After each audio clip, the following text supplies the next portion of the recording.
Live from Earl E. Wilson Stadium, the Scarlet and Gray Free Press presents Hustlin' Rebel Baseball. Ryan Gilder here alongside Donovan Hicks. We got the third game of this Hustlin' Rebel series against the Nevada Wolfpack. Third game already on a Saturday. Normally it goes Friday, Saturday, Sunday. They try to switch it up a little bit. You know, Easter Sunday is tomorrow. And I'd like to say a happy Easter to you a little bit early. Yeah, a little happy Easter to everybody that's here listening today. Third game of the Silver State Series matchup between UNLV and UNR. So far, these teams have split the first two games of the series. UNLV winning the game one of the series 7-1, and then UNR winning game two of the series by a score of 8-2. So far, it's been the team that gets on top early, carries that through the rest of the game. Game 1 and 2, well, maybe it can even out a little bit today on game number 3. Two right-handed pitchers today for Reno. It's Jason Doktorzik. And then for UNLV, it's Sam Simon. Doktorzik has a 4.91 ERA, 7-game start, 2-2 overall record, 40 innings pitched compared to Sam Simon. Normally comes in that relief role, has 1 game started so far, 8 appearances, 0-1 record, 5.52 ERA, but only 14.2 innings. How much do you think that experience, that innings pitch is really going to play along going into this game? It definitely is going to play a little bit into this, especially if Simon getting that start, usually coming out of the bullpen. Second time in this series that we're going to see that. Noah Carbajal coming into game 1. Pitch lights out, really. That's all you can say about it. In that first game, going 7 innings strong, only giving up the 1 run. So it'll be interesting to see if Simon can follow in his footsteps, or if Doktorzik is going to show the reason why he's been a starter so much for this UNR squad. And then if we look at both pitchers, Doktorzik's a lot more of a strikeout pitcher than Sam Simon. Simon normally gives up more hits, puts the ball in play a little bit more. Simon has 7 strikeouts compared to Doktorzik's 36 strikeouts. Definitely watch out for that strikeout pitch. Doktorzik likes to throw it a little bit more. Then Simon tries to get a little bit of contact on the ground. As everyone's staying up for the Pledge of Allegiance. We'll be back right after the singing the national anthem. And join us for the playing of our national anthem. Ladies and gentlemen, the Star Spangled Banner.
Now we're underway at Early Wilson for some Hustlin' Rebel baseball. We talked about the pitcher side, but let's talk about a little bit from the batter side of things. I mean, there was a late little scratch for Alex Pimentel. Cade Higgins is going to be the DH, and then replacing Higgins at first base is going to be Braden Murphy. What do you think that's going to bring in fielding-wise? Because I really feel like Murphy coming in at first base, he's a good fielder, and it gives Higgins some extra rest, especially with earlier in the season with that hamstring issue. Yeah, Higgins is going to have a lot of time to rest here with Murphy taking over the job at first base. I feel like defensively it is going to be the better option. Murphy has been the utility guy all season. He knows what he's going to have to do to succeed over at the first base side. But on the batting side of things, Alex Pimentel, it's a big loss for UNLV at the last game of the series. And then for headliners for UNLV, there's a lot of sports going on today. UNLV baseball playing right now. UNLV softball is also playing right now. Then lastly, UNLV football. I know it's only April right now, but that's spring ball time today at Allegiant Stadium.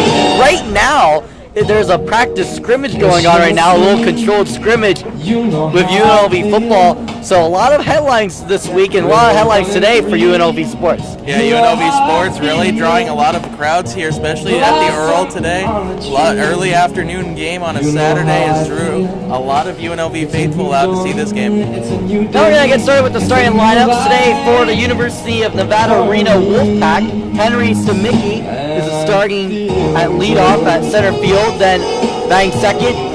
J.R.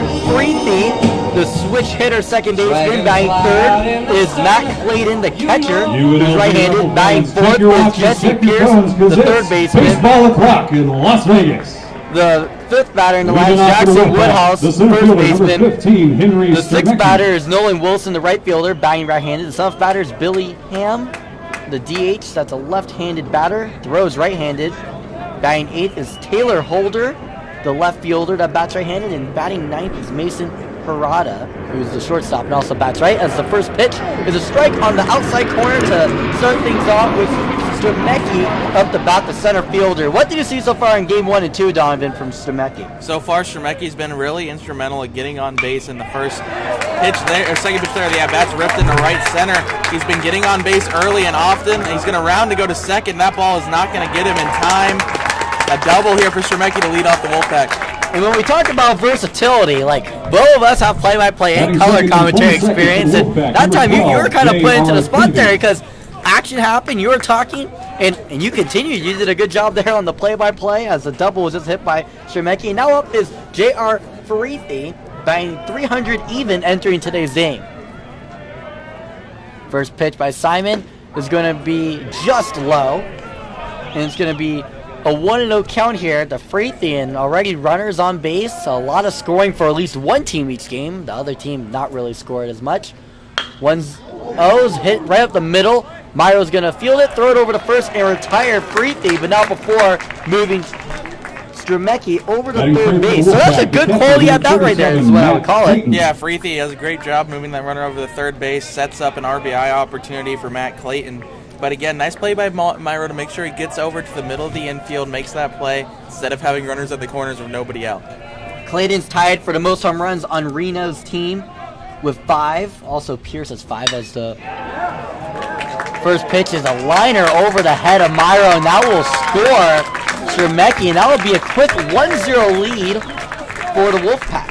It's really hard contact so far off the pitches that Simon's throwing. He may be leaving those fastballs a little bit too elevated to these Reno hitters, and they're not missing it. And we talked about Simon gives up a lot of hits. He has over a 300 average against him with a 317 average.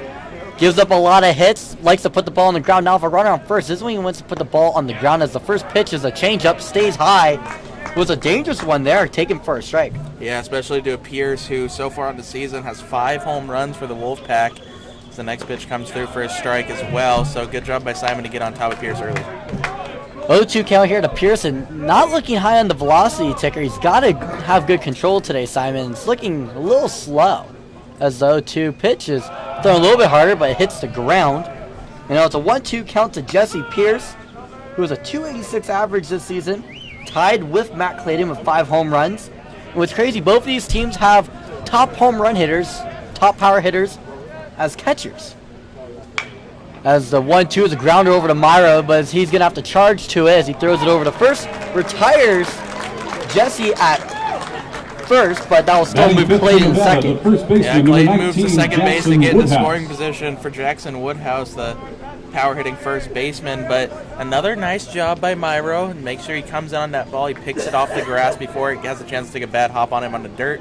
Gets the out at first base. 2 outs for the Rebels. They're looking to get out of some early inning damage. Woodhouse, the 5 batter, leads the team in average as he swings and misses on the first pitch. Normally you don't have the batting average leader batting 5th. You would normally want him either really high or really low in the lineup, but Reno has him batting 5th as the first baseman. As the 0-1 is another swing and a miss. It looks like Woodhouse is swinging for the fences on those first 2. Yeah, trying to hit something into the gap. Maybe the fastball just dropping a little bit in the zone before he can get his bat around to it. Looks real appetizing out there at the plate. Simon set. The 0-2 is low and inside to make it now a 1-2 count to Jackson Woodhouse. And what's crazy is that he's swinging for the fences. Only has 1 home run this season. Normally more of a contact hitter. Has 4 doubles this season. as the 1-2 is an outside fastball, and Woodhouse does not chase at it, and now it's a 2-2 count. 2 outs here. Deuces are wild. Runner on second is Matt Clayton with a Wolfpack lead of 1-0 early at Early Wilson. The 2-2 is a fastball that gets away from Simon. It's going to be a 3-2 count with a low outside fastball. Now it's full with Clayton on second. Yeah, you mentioned right now Woodhouse, obviously more of a contact guy as the next pitch is thrown. It's fouled up and out of play on the left-hand side.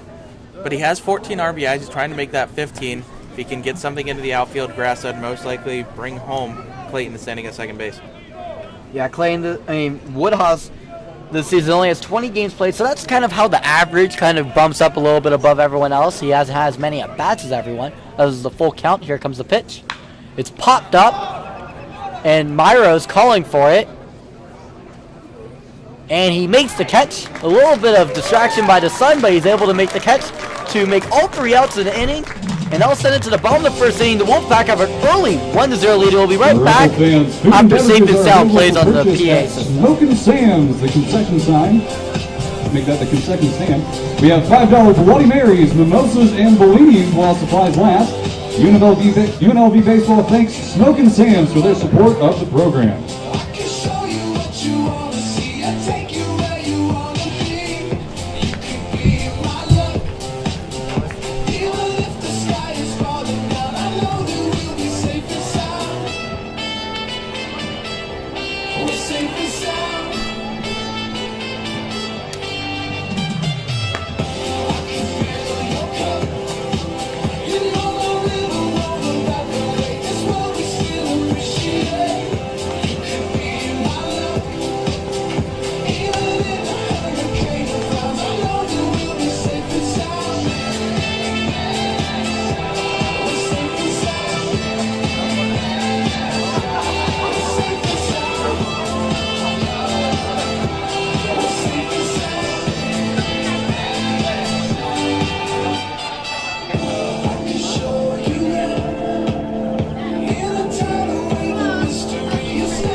Leading off for the Rebels, the center fielder, number 25, Rylan Charles.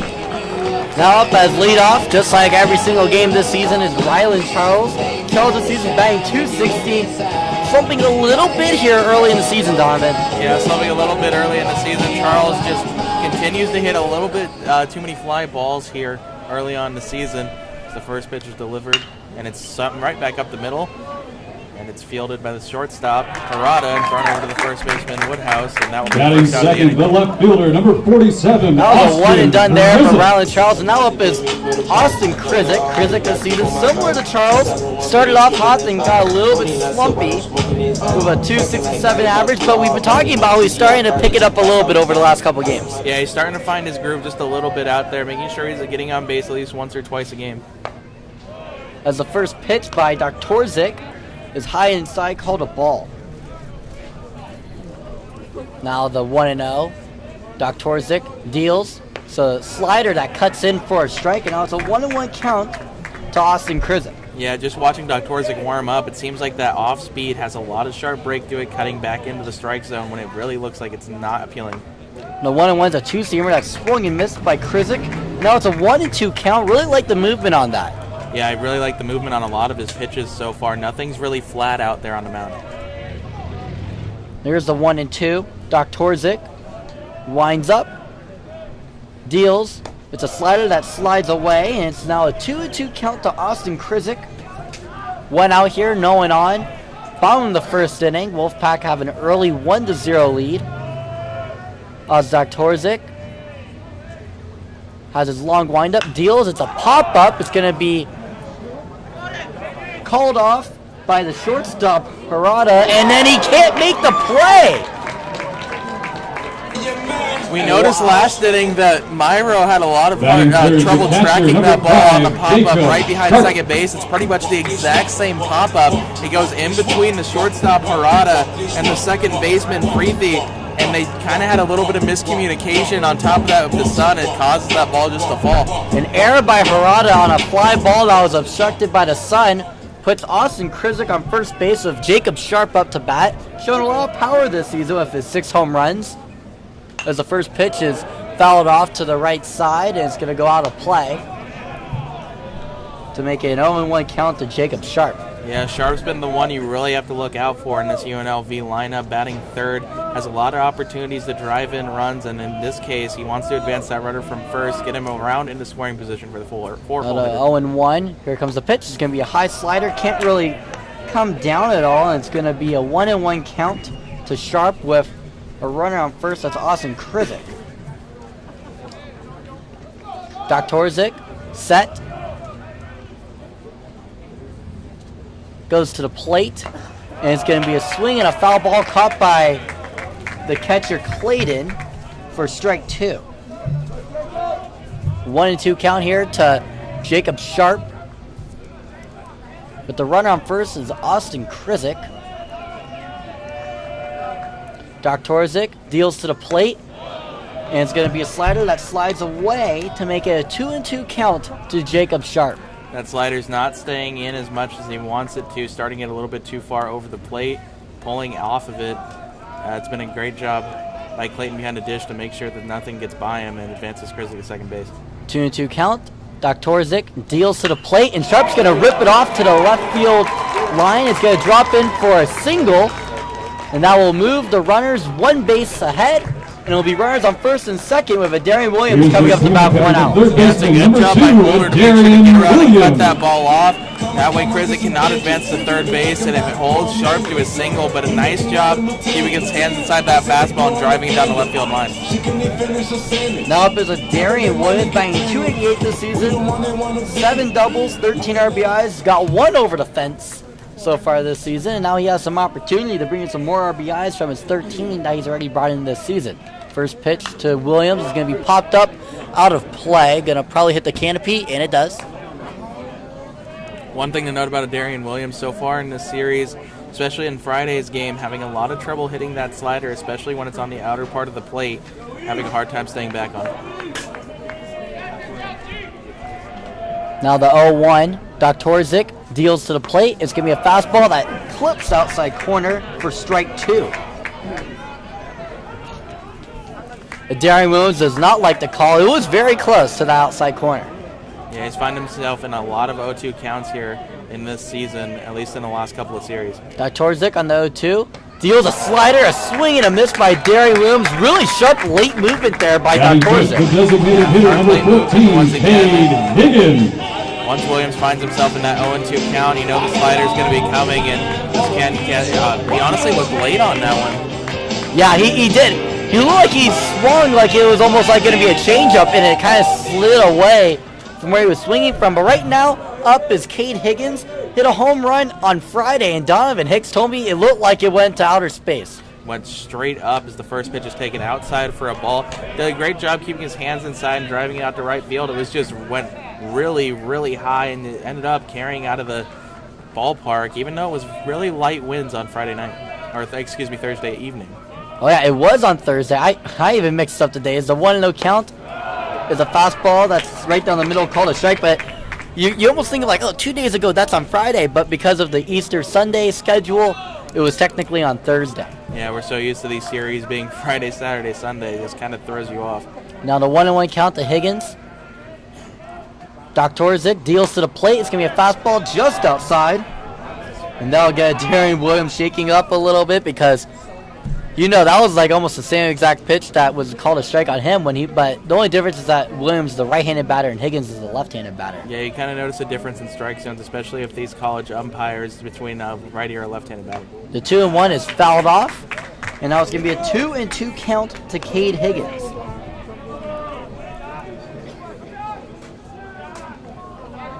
And runners right now are on first and second with Deuces Wild. 2-2 is the count with 2 outs.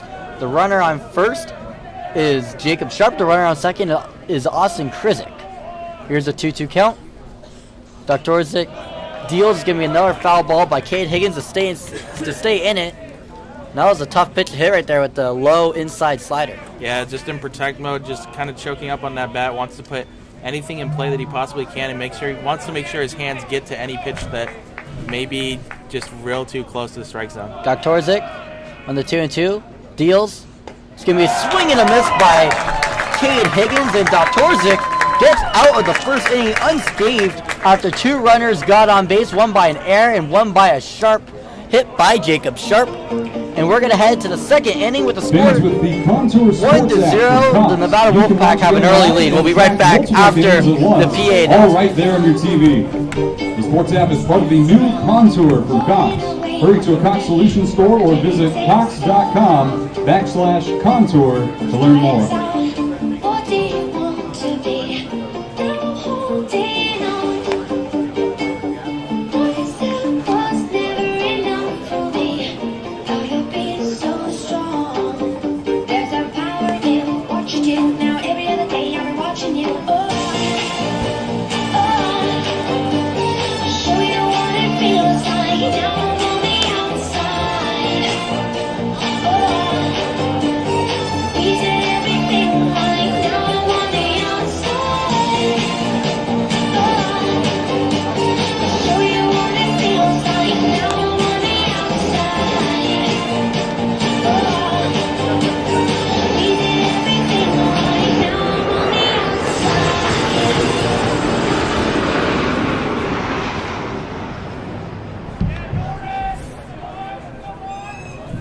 Leading off the second for the Wolfpack, the right fielder, number 45, Nolan Wilson.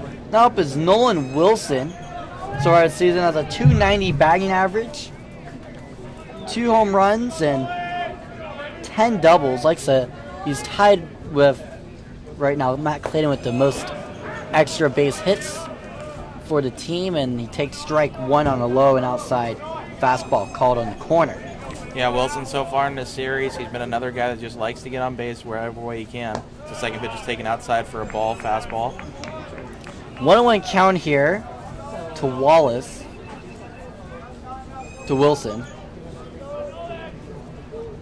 There's the 1-1. It's going to be smacked right up the middle, and will find a gap for a base hit. It's a single there for Nolan Wilson to put a runner on first for the Wolfpack. Yeah, runner on first for the Wolfpack again for the second straight inning. Last time, they were able to scrape that run across within the first 3 batters. We'll see this time if he's able to, maybe Simon's able to work his way out of the jam. Now up is Billy Ham, the DH. Has only played in 7 games so far in 2 starts. This will be his 3rd. Has 2 hits in 13 at-bats as he takes strike 1. Over here, George. Yeah, Ham not playing in the first 2 games of this series. It's the late draw-in, seeing what he can do for this Wolfpack squad. The 0-1, Simon deals, and it's going to be a foul ball by Ham to make it a 0-2 count. And this is when Simon, he is a pitcher for contact, so he can maybe try to get a low kind of slider or changeup, try to put the ball on the ground, try to get a double play here. Yeah, definitely want to focus towards the lower part of the zone here if the 0-2 count and the runner on first base. The 0-2, there's a grounder over to Murphy. He tags on first, throws it over to second, and Myro tags out the runner Wilson to get the double play. Sounds like he was listening to us a little bit from the pitch count. Maybe we have a little earpiece on. Yeah, it looks like right there it was just a Ham just kind of rolled over on that fastball on the inside part of the plate, and it's a great job by Murphy. Again, we mentioned the defensive ability early on before this game started. Makes the tag at first and a strong throw to second and gets the runner and Wilson out. Now at 2 outs, the first pitch to Taylor Holder is a swing and a miss. Taylor Holder, not the country artist and TikTok sensation, is up the bat. Simon on the 0-1 hits him. Yeah, it looked like that maybe a cutter on the inside part of the plate that didn't quite cut back to where he wanted it to. Catches it on the elbow, and that's another runner on early on for the Wolfpack. Now up is Mason Harada. the shortstop, the freshman, made a freshman mistake, probably calling the ball with the sun in his eyes, and it led to Chris a gain on base as he fouls off the first pitch, but no harm because no runs scored in the first inning, and now he can redeem himself with a runner on first right now with Taylor Holder. Yeah, that's what he did in game one of the series. Had an error in that second inning that put UNLV up 3-0. As the next pitch comes in and it's outside, count now moves to 1-1. He hit a triple in his first at bat of the ball, or second at bat of the ball game, driving in the only run that Reno would score in the first game. The 1-1 is a fastball that's fouled behind him to make the count 1-2 to Harada.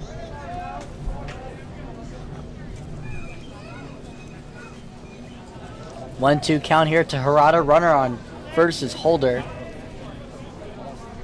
Simon deals. It's a change-up that is just a bit outside, and it's now a 2-2 count to Harada. Looked like the changeup just dropped a little bit at the last second there, making that a ball. The 2-2s lined up the middle, and that will drop for a base hit. Station to station, each runner moves up 90 feet. And now runners on first and second. And that brings up the leadoff batter, Henry Stremecki. Now batting center fielder. Yeah, so far in the 15, first Henry inning, it was a Stremecki. lot of hard contact. But so far in this inning, not as much, just a little kind of weak fly. Balls just hit the outfield grass in front of Charles. And right now, the Wolfpack a little 2-out rally. First pitch by Simon is a ball low and away as Stremecki started off the game with a double on the second pitch of the day. Stremecki has runners on first and second here with 2 outs in the top of the second inning. Already has a 1-0 lead. As the 1-0 is another outside pitch to make it now 2-0. Stremecki is able to hit the double exactly where he did last time. I'd look to see if they send Harada, he can fly from Oh, they first base. will send Harada. Harada this season 2 for 2 stolen bases, but also at second base is Holder. Holder has the most stolen bases on the team, tied with Stremecki at 3. As the 2-0 is a slider that is swing and miss at by Stremecki. 2-1 count here to Stremecki. Runners on first and second, 2 outs. Top of the second inning. Simon looked at second, deals to the plate. Low and outside, called a ball. 3-1 count here to Stremecki.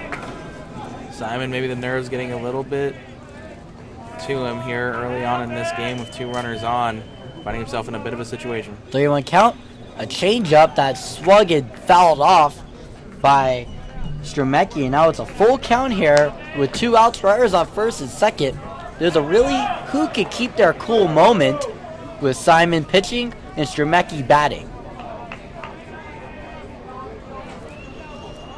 Full count, 2 outs, runners on first and second. Here comes the pitch. Runners are going, and it hits the corner for strike 3 as Stremecki was running over the first. He now has to run back to his dugout and get ready for the bottom of the second inning at center field as the score is still 1-0. Wolfpack lead. Rebels come up the bat shortly after the PA music at the bottom of the second inning. Here to be a part of your Las Vegas life, and more importantly, here to help you live an even healthier one. Intermountain Health, official health partner of UNLV Athletics.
Leading off the second inning for the Rebels, the first baseman, number 4, Braden Murphy.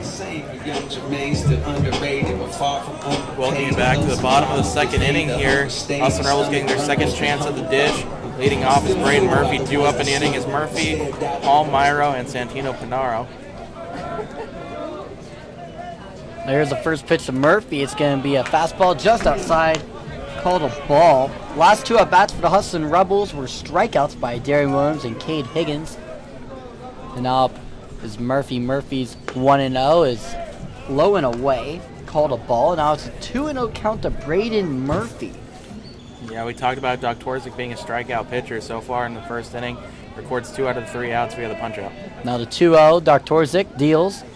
And Murphy takes it to right center and will land for a base hit. He's trying to go for 2, and he will get it standing up. Good piece of hitting there by Braden Murphy. He throws it at second base. Yeah, excited out there as he hits the double. A great game so far for Murphy. Turns the double play in the top half of the inning, and now hits a line drive out into the outfield that'll get him 2 bases to start the inning. Number 23, Paul Myro. Up is Paul Myro, and report by sources of mine say that he likes the Star Wars intro a little bit more than Marvel. He's going with the Star Wars again today. Now he has a runner on second that he could bring home with no one out. Paul Myro. First pitch is going to be a bunt. Drags over to third. It's going to go just foul. As Jesse Pierce picks it up, it's going to be an 0-1 count here to Paul Myro. Yeah, Myro recognizing Pierce playing a little bit far back at third base, trying to lay down the bunt. Myro does have some sneaky speed. He's trying to beat that out and just get 2 runners on here to start the inning. Yeah, especially runner on second, you bunt it over to third. Third baseman has to come up. You get the runner to go over to third. A 0-1 pitch is dealt, and it's going to be an inside corner strike to Paul Myro. Now he's at a 0-2 count. Doktorzik, as we talked about earlier, big strikeout pitcher. The 0-2, Doktorzik looks over to second, deals to the plate. It's going to be popped up over to right field. It's foul. It's going to be hard to play, and it will not be caught as it goes just out of reach of first baseman Jackson Woodhouse, and it'll still be an 0-2 count to Paul Myro. Yeah, Myro there just trying to fight that pitch off, pushes it to the right side. Able to put it into no man's land, so another opportunity here, but still down 0-2. Gonna have to fight through every pitch. There's the 0-2. Doktorzik looks over to second, goes to the plate, and it's gonna hit the ground, blocked by Clayton, and it's gonna be a 1-2 count to Paul Myro. Good block there by Clayton, making sure that Murphy isn't gonna advance to third base, being only 90 feet away from the Rebels tying this ball game up. 1-2 count here to Paul Myro. Braden Murphy's on second base. 1-0 is the score. Wolfpack have the lead. Here's the 1-2. It's going to be a strike out with a slider that Myro just stares at. And that'll be a strikeout looking. Batting eighth, the right fielder, number 8, really like Myro should at least Pinaro. gave it a swing. Yeah, I don't think he was expecting that slider there. Kind of recognized the pitch while he was halfway to the plate. And it was honestly a nice pitch there by Doktorzik. Just caught the outside corner, started it where he wanted it to. Ends up getting the strikeout looking. Now Pinaro up with Murphy on second as he grounds it over to the second baseman as he throws over to first. Freethy retires Pinaro, and that brings over Braden Murphy to third. So right now there's a runner on third. Gianni Horvat up the bat. Yeah, Horvat comes up the bat, but it's going to take a base hit now to bring home Murphy after the leadoff double. Horvat batting .213 this season. As Doktorzik asks for a new baseball. So far, Horvat has 7 RBIs in the short season so far. Here's the first pitch to Horvat. It's going to be slider that cuts in for a strike. Doktorzik relying on that pitch a lot here to begin this start, and it's working out for him. Especially for players like Horvat, where they're more of contact hitters. You want to get that average way up. You want to be at least at the 300s, is at the low 200s, as the 0-1 is a swing and a miss by Horvat. Because with these power hitters, you have that power that's kind of on your side. If you're slumping, you can hit a home run or two, then you could bat 250. But with Horvat, he's more of a contact hitter. He's got to bump up the average. Now he has an 0-2 count on Murphy on third. Doktorzik deals to the plate. It's going to be high and called a ball. Yeah, especially you want to see something hit up towards the middle here or into the gap on either side of the infield. don't want to hit anything to the air when you're a contact hitter. Kind of the problem that we've seen with Rylan Charles, the leadoff batter so far in the season. Another 1-2. Doktorzik deals to the plate, and it's going to be smacked over foul on the first base side. It's going to be still a 1-2 count to Johnny Horvat with Braden Murphy on third. 1-2 count here with 2 outs here in the bottom of the second inning. 1-0, the Wolfpack have a lead, but the Rebels are 90 feet away from tying it up. Here's the 1-2, and it's just inside, very close to hitting Johnny Horvat. Yeah, Horvat looked like he was barely able to get out of the way there on that pitch. At the same time, I think his teammates in the dugout might be saying to wear it. I mean, I thought it tugged the jersey a little bit, but no one saw that. So 2-2, and Horvat bats it very softly over to the pitcher, Doktorzik, and he underhands it over to the first baseman, Woodhouse, and that will retire the Hustlin Rebels to keep the score still at 1-0 in favor of the Wolfpack, and that's so far 3 runners left on base by the Hustlin Rebels, and 2 of them in scoring position. Yeah, leadoff double goes to waste there for the Rebels, and I'm sure they want that one back. It's only a 1-0 game, but it's going to be up to Simon to make sure he can maintain the control of the Wolfpack lineup. We'll be right back for the third inning of play. 1-0 Wolfpack. How many Mountain West regular season championships has UNLV won?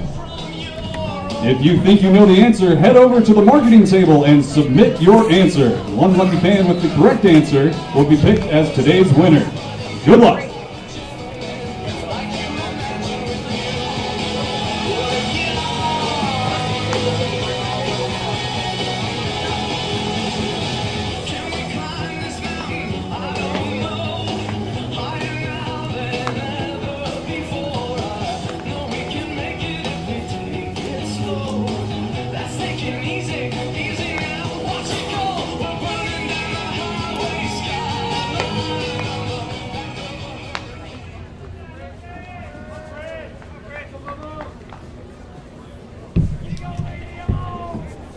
Leading off the third inning for the Wolfpack, second baseman, number 12, J.R. Freethy. Now up is J.R. Freethy to start off the third inning for the Wolfpack.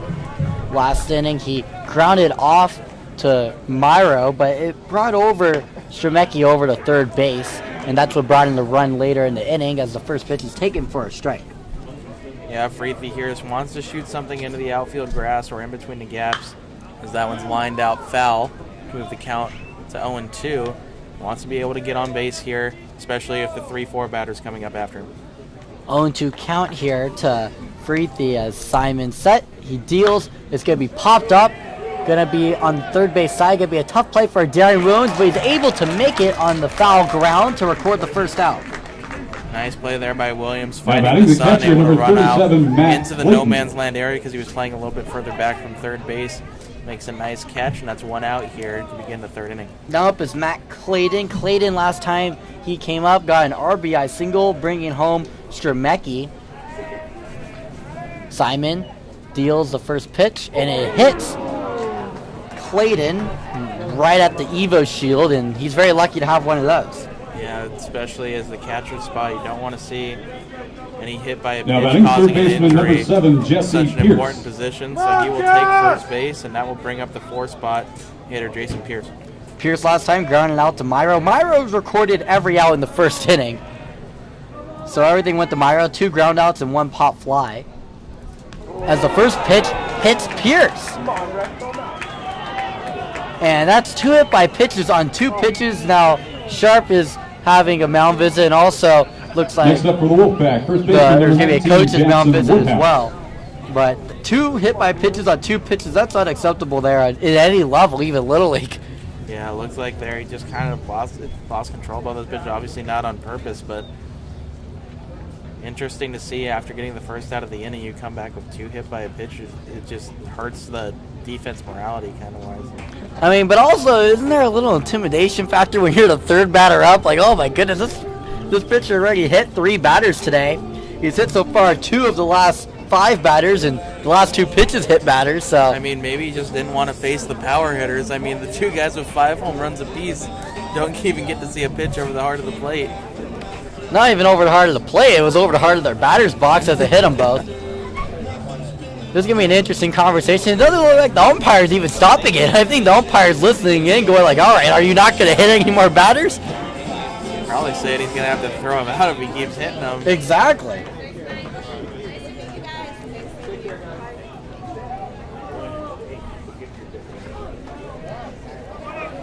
Now runners are on first and second with 1 out. The positive here for Simons is good at producing ground balls as the first pitch is a swing and miss by Jackson Woodhouse.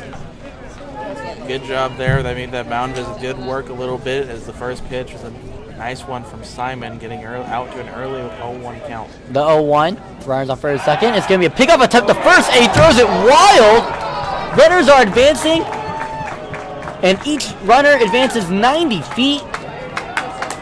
With the throwing error there by Simon, making it now runners on second and third with 1 out, and there goes the double play opportunity. And that's just an interesting decision, especially after the mound visit. You'd think he'd just want to attack that batter that's in the box. You still have the double play opportunity. Instead, he tries to do a quick pick back to first, and it wasn't on first baseman Murphy. It was just way off line. The only thing worse than making a botch pickoff attempt to the lead runner is throwing it to the runner behind the lead runner, because then both runners run as a swing and a miss by Woodhouse. Makes it now 0-2. Yeah, it could have been an 0-2 count with runners on first and second. Just interesting decision there from Simon. Now the 0-2 runners are on second and third as it's a ball that is stopped by Sharp to keep the count at 1-2. But the number one rule for a pitcher is, hey, if you're going to pick off to the runner that's not the lead runner, you better make sure it's a good play and the ball gets to the glove. It doesn't wander off, as the 1-2 is skied high. It's going to be fielded by Krizik. No, it's going to be by Charles, and Charles is going to huck it over to third. And it's going to be just not in time, as the run still scores from third no matter what from Clayton. So now it's 2-0. Clayton scored both times. And there's a runner on third with Pierce, with now at the plate, right 2 fielder, outs. number 45, Nolan Wilson. Just an interesting decision there. I mean, it was a nice play out there in left center, but I'm still just on the botch pickoff attempt. That means the run comes across the score. Only 1 out here. Nice throw by Charles, though. Almost gets the runner at third. As the first pitch is low and away here to Nolan Wilson. Scoreboard is not updated yet, but Farithi started off the inning with a fly ball to Darian Williams, so there is 2 outs. As there's a liner hit over the third base's head, Williams, and that will be an RBI single for Nolan Wilson. 2 singles today for him so far. Yeah, Nolan Wilson, another nice shot out in the left field. I Now batting designated hitter early number on the 30, broadcast, Billy he's done a Ham. great job of getting on base so far in this series. He continues to do so, and this time records an RBI to push the Reno lead to 3-0. 3-0 lead here for the Wolfpack, as Simon comes set with the runner on first, and it's going to be just inside to make it now a 1-0 count. Runner on first here is Nolan Wilson after the RBI single. 2 singles today for Wilson. As the 1-0 count is a swing and a miss by the DH Billy Ham. Ham in his last at bat grounded into that double play in which Murphy was able to tag first base and throw over to second to get the second out. Now the 1-1's a swing and a miss again, but yeah, Bray Murphy, very heads up play, just tags the bag, then throws it over to Gunnar Myro at second base, who tags the runner. And that was Nolan Wilson. As the 1-2 is low and will be taken for a ball. Wilson was on first base and he got tagged out by Myro to end the to get a double play in the second inning. As the 2-2 is skied high to deep center field. Charles is tracking back at him, makes a diving attempt, is unable to make the catch. Ham is advancing to third. He will get there in time as the ball's thrown over, and Simon, as the backup, is able to make the play as there's an RBI triple by Billy Ham. Ham showing off the wheels there in that 7-hole spot. Great job there driving that ball into deep center field. Charles tries to make an excellent play, diving on the warning track. Luckily, he didn't hurt himself as he looks to head back to his position. And then it's also lucky that that throw over to third base didn't go into the dugout or get away from another Rebel defenseman, as that could have been a home run. The 2 outs, Holder fouls it off got jammed a little bit down the first base line. As Holder has an interesting stat, he has 3,303 followers on Instagram. If I decide to follow him, it'll be 3,304 as the 0-1 is a swing and a grounder over to Myro. Myro will throw it over to first. And you know what? We'll talk about that stat a little bit the next time Holder comes up because that will retire the side on the 6-3 ground out. Score is 4-0 heading into the bottom of the third inning. Hustlin Rebels have some work to do. We'll be back right after the music. 2022-24 season for both men's and women's basketball are now on sale.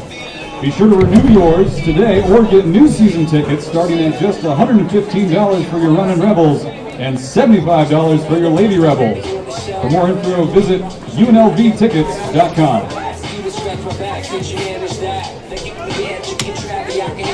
Furthermore, I apologize for any skipping tracks. This is the last one, maybe left a couple cracks. I used to, now I'm over that. Cause holding grudges over love is ancient artifacts. If I could only found a note to make you understand, I sing it softly in your ear and grab you by the head. Keep me stuck inside your head like your favorite tune. I know my heart's a stereo, the only place for you.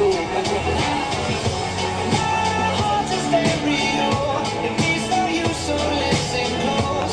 Hear my thoughts in every note. Make me your radio, turn me up when you feel low. This melody was meant for you, so sing along to my stereo.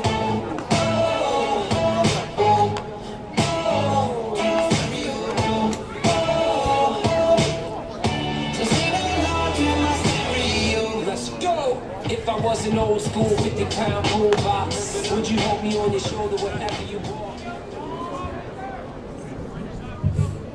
Leading off the third for the Rebels, center fielder number 25, Ryan Charles. We welcome you back here to the bottom of the third inning. The Rebels having their third chance at the dish. I'll be your play-by-play announcer for just a little bit as Ryan Gilder stepped out. I'll bring up Ryan Charles. Due off this inning, Charles, Krizik, and Sharp. First pitch by Dork Torzak. Taken for strike one, the outside corner, a fastball that clips the zone. Last time Charles, a ground ball to Harada that was easily fielded and thrown to first base for the out. Is this one? Second pitch is going to be a fastball on the outside corner that he hits and dumps in the left field. Charles takes the turn at first, but will end up going back. So a single to lead off the inning for the Hustlin Rebels. Now batting left fielder number 47, Austin Krizik. That leadoff single will bring up Austin Krizik back to the plate. First at bat, he reached on an error by Harada after Harada made the opening play to begin the game. We are joined back here by Ryan Gilder as he returns.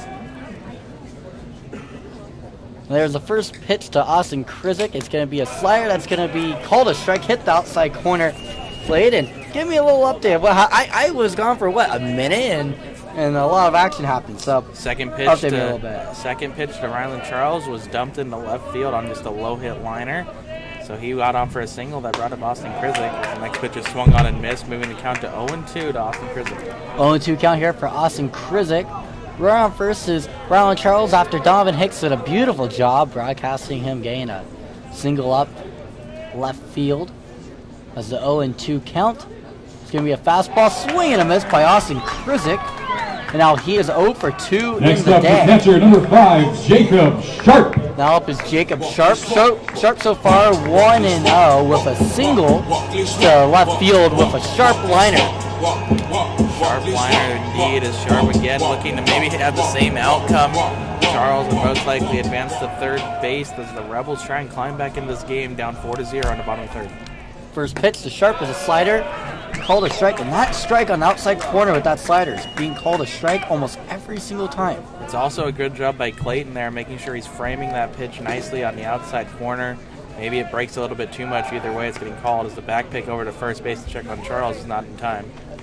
Yeah, and a little bit different this year compared to last year. You only have so many back picks that you get over to first base, so you got to make sure you stay on the mound and make those pickoffs worthwhile. As the 0-1 pitch to Sharp. There's going to be another pickoff attempt that looked like the first baseman Woodhouse kept on tagging Charles without the ball as he dropped the ball. Yeah, it was a nice job there by Woodhouse to keep it in front of him, though. If that ball gets by, Charles advances to second, maybe to third, as the right fielder playing far off the line. Now Doktorzik with the 0-1 count to Sharp. Deals to the plate. It's going to be a breaking ball that he sails foul down the first base line. Now it's an 0-2 count here to Jacob Sharp. Sharp now going to choke up on that bat, just trying to put anything he can into play, trying to avoid the double play with Charles remaining on first base. 4-0 is the score. 0-2 count here to Sharp with a runner on first. It's going to be moonshotted. Foul. Unsure if that's going to be in play or not. It looks like it's going to go out of play, and it does. That pole is hit high. Yeah, real high, and it actually ends up going off the light pole right next to the Reno dugout. So the count remains 0-2. He tried to pull that one, but just got a little bit under it. 0-2 count here. Sharp has only 10 strikeouts and so far 93 at bats. Does a good job putting the ball in play. But here's the 0-2 pitch. It's going to be another pop fly. Infield's going to be calling all over it. They're all having a little bit of confusion, but the catcher, Doktorzik, is the one that comes down with the ball in his glove, not on the ground this time.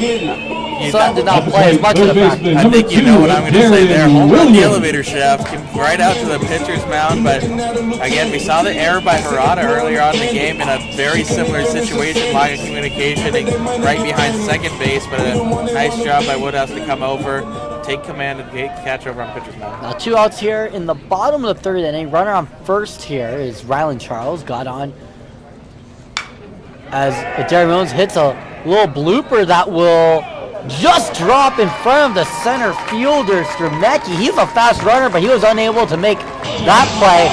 And a lot of people would say he did dive after it. That's a bad thing, but I think it's a good thing. He let the ball stay in front of him, because if he dived and didn't make the play, Rylan Charles would be home right now. Yeah, Rylan Charles will come across the score to make it a 4-1 ball game, but I'm more interested in the fact that Stremecki looks like he kind of pulled up a little bit there at the end. Maybe he could have made it, maybe just misjudged where that ball was going to land, but a great job to try and come in and make that play. Just couldn't get there in time. I think it's a heads-up move, not trying to dive after it, because then it keeps the game in front of you as there's a pickoff attempt over to first. And I don't like the decision to try to pick off the runner that's not on the lead base, because there's a lot more negative than positive that could come off of it. Yeah, trying to keep that force available at second base. So keeping Williams close. Here's the first pitch. Higgins going to be a fastball outside, called a ball. Higgins last time ended the first inning with a strikeout. It was power on power, Stremecki. And check that, Doktorzik threw all his power off with the 2-2 fastball, and Higgins swung and missed at it. Now here's the 1-0, is a changeup that's just outside the zone, called a ball. Now it's a 2-1 count. Huge opportunity here for Cade Higgins, just driving the first run for the Rebels so far on the day. If he somehow is able to golf swing another one out in the right, they'd put him back within 1 run in this ballgame. 2-0 count. Higgins hits it hard, but the line drive straight to the center fielder, Stremecki, as that retires the side. A lot of runners left on base, a total of 5 so far, actually 6 so far. No, I was right. 5 runners left on base so far in the first 3 innings for the Hustlin Rebels. And your UNLV Rebel football team at Allegiant Stadium with season tickets this fall.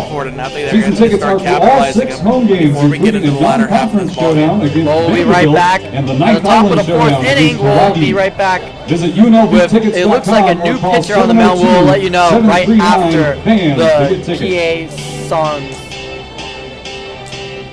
I got a feeling that tonight's gonna be California love.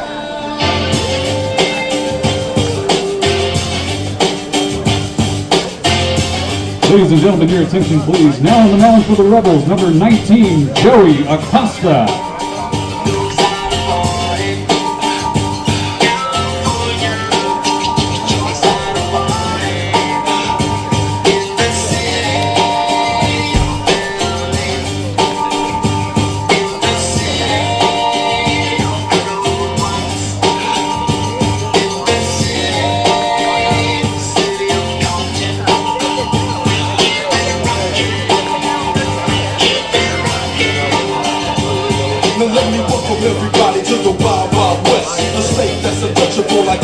next. The track hits your eardrum like a boot to your chest. Got the best for you in the city. We in that sunshine state where the bump be. The state where you never find a dance floor empty. And be on a mission for the lean, mean, money making machines, serving fiends. I've been in the game for 10 years making black tunes. Ever since Honeys was wearing Sassoon. Now it's 95 and they clock me and watch me diamond shine. Looking like a Rob Liberace. It's all good from Diego to the Bay. Your city is the bomb if your city making pay. Throw up a finger if you feel the same way. Straight putting it down for California, yeah.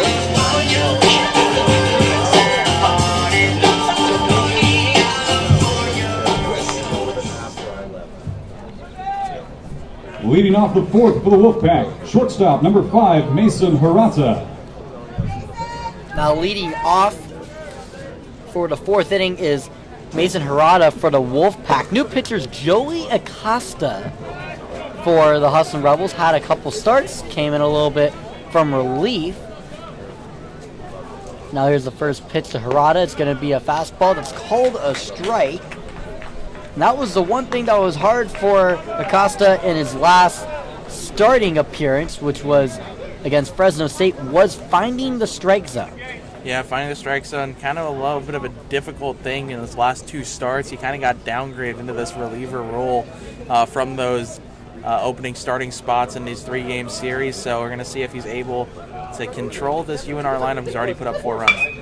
Going pitch is hit right up the middle. Hirata will get on with a single to start off the inning, and this is the third inning out of the 4 so far that they started it off with singles, or at least getting runners on base. Yeah, they're getting runners on base, which is setting the table for the batters coming up in the 1 through 4 spots, and that's one thing on Friday night. They limited the 1 through 4 batters to only getting on base one time, and that was a walk by Stremecki. Haven't been able to do that in the last 2 games. First pitch of Stremecki is a ball that's low and away on the slider. Stremecki so far 1 for 2 with a strikeout and a double. Here's the 1-0. Acosta deals. It's going to be a foul ball over by the palm trees on the first base line. And it's a 1-1 count here to Henry Stremecki. Acosta doing a good job of trying to get those first pitches over for strikes, make sure he can try and take control of the at-bat. No 1 pitch, a slider, cuts in for a strike. And now it's a 1-2 count to Henry Stremecki. 1-2 count to Stremecki. Runner on first is Mason Hirata. As a slider cuts away and Stremecki holds, doesn't swing. It's a 2-2 count. Runner on first is Mason Hirata. Hirata got on with a single. He's 2 for 2 for the day with 2 singles. Always bringing someone up for Stremecki to take to another base, and now a 3-2 count after a high fastball is called a ball. Now count is full. Stremecki up to bat. Hirata's moving. It's going to be a strikeout. Sharp throws it over to second, and it hits. It looks like Hirata, who's called out for interference. And that is an interesting decision there. Hirata kind of diving towards the front part of that base. It looked like he may have knocked away the baseball. I'm not sure. I don't think the call's on Hirata. I think the call's going to be on Stremecki standing over the plate when Sharp tried to throw it over to second. So okay, yeah, that was 2 outs here in the top of the 4th. A lot of people confused around here. And I noticed that Stremecki in the first inning, or in his second at bat in the second inning, where he struck out, kind of did the same thing. Ball kind of landed at his feet, didn't move out of the way. You have to allow that space for the catcher to have an attempt to throw the runner out at second. Now 0-1 count to J.R. Farithi as the 0-1's thrown high and away for ball 1. But Hirata and Stremecki both out from that strikeout and interference play. It makes it now a 1-1 count to J.R. Farithi as there's a good slider there by Acosta. Just missed the zone, but I like the movement there by Acosta's pitch. Yeah, I like the movement that Acosta has had on all his pitches so far coming into this outing. Everything's moving a lot. Nothing's getting left flat out of his hand for these Reno hitters to hit. 2-1 count.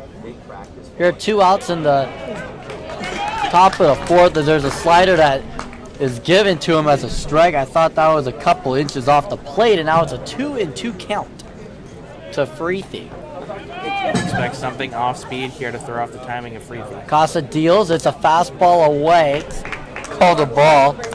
And now it's a 3-2 count. Interesting decision there for the fastball, especially it's kind of a waste pitch, not even near the strike zone. Easy take there for Freethy, and now you find yourself in a 3-2 count. 3-2 count here. Acosta deals. It's going to be a fastball nowhere near the plate, and that will be a walk to J.R. Freethy. And now that brings up Matt Clayton, who got hit by the pitches last at bat and got an RBI single in his first at bat. Clayton's come around to score on his last at bat, part of those 4 runs. And had the RBI single in which he was only able to get the second base. But either way, Clayton having himself a nice day at the plate. Clayton 1 for 1 today as the first pitch is dealt. It's going to be a ball, and there's going to be a back pick over to first by Sharp, and it gets out the runner, Freethy, and that will end the side for Reno, and none of those outs were normal. A strikeout and an interference call were the first 2, and then a back pick over to first base by Jacob Sharp. Nailed out the runner, Freethy, and that will retire the side of Reno. Score is still 4-0. A wacky 4th inning, Donovan. What just a heads-up play there by Sharp. It looked like Murphy didn't even know it was coming. He kind of trailed late to first base, but Freethy getting too far off the bag at first, and Sharp a strong throw right on top of the bag. Murphy just has to catch it, put the glove back, and he was out by a good 2 feet. Either way, getting out of the inning there, not allowing a run. Now the Rebels take back to the batter's box, and they look to put a couple on the board of their own. 4-0 Wolfpack lead. We'll be right back for the bottom of the 4th inning right after the PA announcement.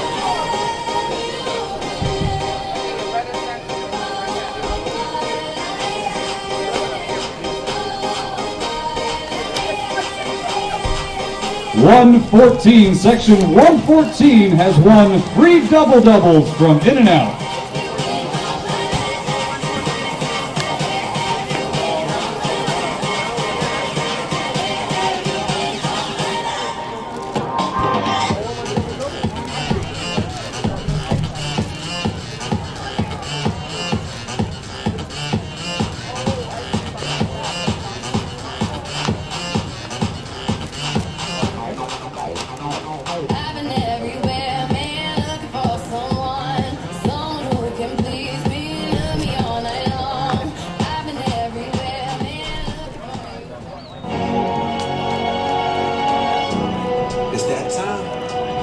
Leading off the 4th, number 4, Braden Murphy. Now up is Braden Murphy to start off the 4th inning. So far, hit a double in his first at bat with a 2-0 count. And now it's his second at bat of the game here in the 4th inning. First pitch is taken for a ball by Doktorczyk. Yeah, Murphy having himself a nice day at the ballpark. So far, a double as well as a couple good defensive plays, including the tag on the back pick from Sharp to end the last inning. The 1-0 is lined over to opposite field, over to left field, and it will drop for a base hit. Good quality at-bats by Bray Murphy to start off the game today. Yeah, good quality at-bats, just good hard contact made on each of those at-bats. He shoots the first one to left center, that one drops in front of the left fielder. And again, just Murphy showing that kind of batting prowess, starting to come around. His average is kind of evening up to where we thought it would be to begin the season. And now up is Paul Myro, struck out looking in the last at-bat with Murphy on second. First pitch to Myro is a slider that cuts in. Looked like a strike in my view, but the home plate umpire Starkovich disagrees with me. Looked like it was just a little bit low maybe. Overall, right over the middle of the plate though. 1-0 count to Myro. Doktorczyk deals. It's going to be an inside fastball, called a ball, makes it a 2-0 count here to Paul Myro. Yeah, it's important for these UNLV hitters to make sure they're getting ahead in the count. Doktorczyk seems to pitch a little bit less confidently when he's behind in the count. 2-0 count here. Doktorczyk deals. And it's going to be a check swing. Does not go all the way. It's going to be a 3-0 count on a high fastball that's called a ball. 3-0 count here. Runner on first is Braden Murphy after he got a single to start off the bottom of the 4th inning. Rebels are still down though, 4-0, left 5 runners on base. Here's a 2-0. It's called a strike. 3-0 is called a strike on outside corner. and it's now a 3-1 count. You expect Myro to be taking there, but now you got to make sure you're back into this at bat, looking for something that you like. If it goes to 3-2, you got to fight off anything close to advance that runner from first. Here's the 3-1. It's going to be inside. Almost hit Myro. Didn't hit him, but it will be ball 4. Runners are now on first and second. That brings up Santino Panaro. Next up, the right fielder, number 8, Santino Panaro. To the second baseman, J.R. Freethy. Among the stars. Let me see what spring is. Him and Paul Myro, both of them have interesting walk-up songs. Myro does Star Wars and Panaro does Walk Me to the Moon. A little bit of a catchy walk-up song, though. Kind of start to think to yourself, how many times has this guy been up most of the time? Because every time you hear that song, it feels like it's been up about 5 times. Runners are on first and second. Myro and Murphy both got on. Murphy on second, Myro on first. Here's the first pitch. It's going to be a curveball that slides down and taken for a ball.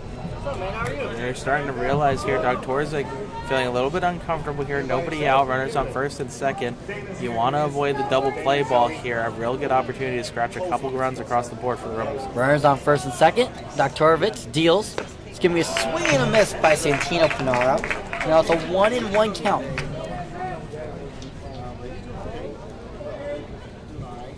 Panaro came into this game batting .276. They moved him to the bottom of the order after mainly starting in the top 3 batters to begin the season.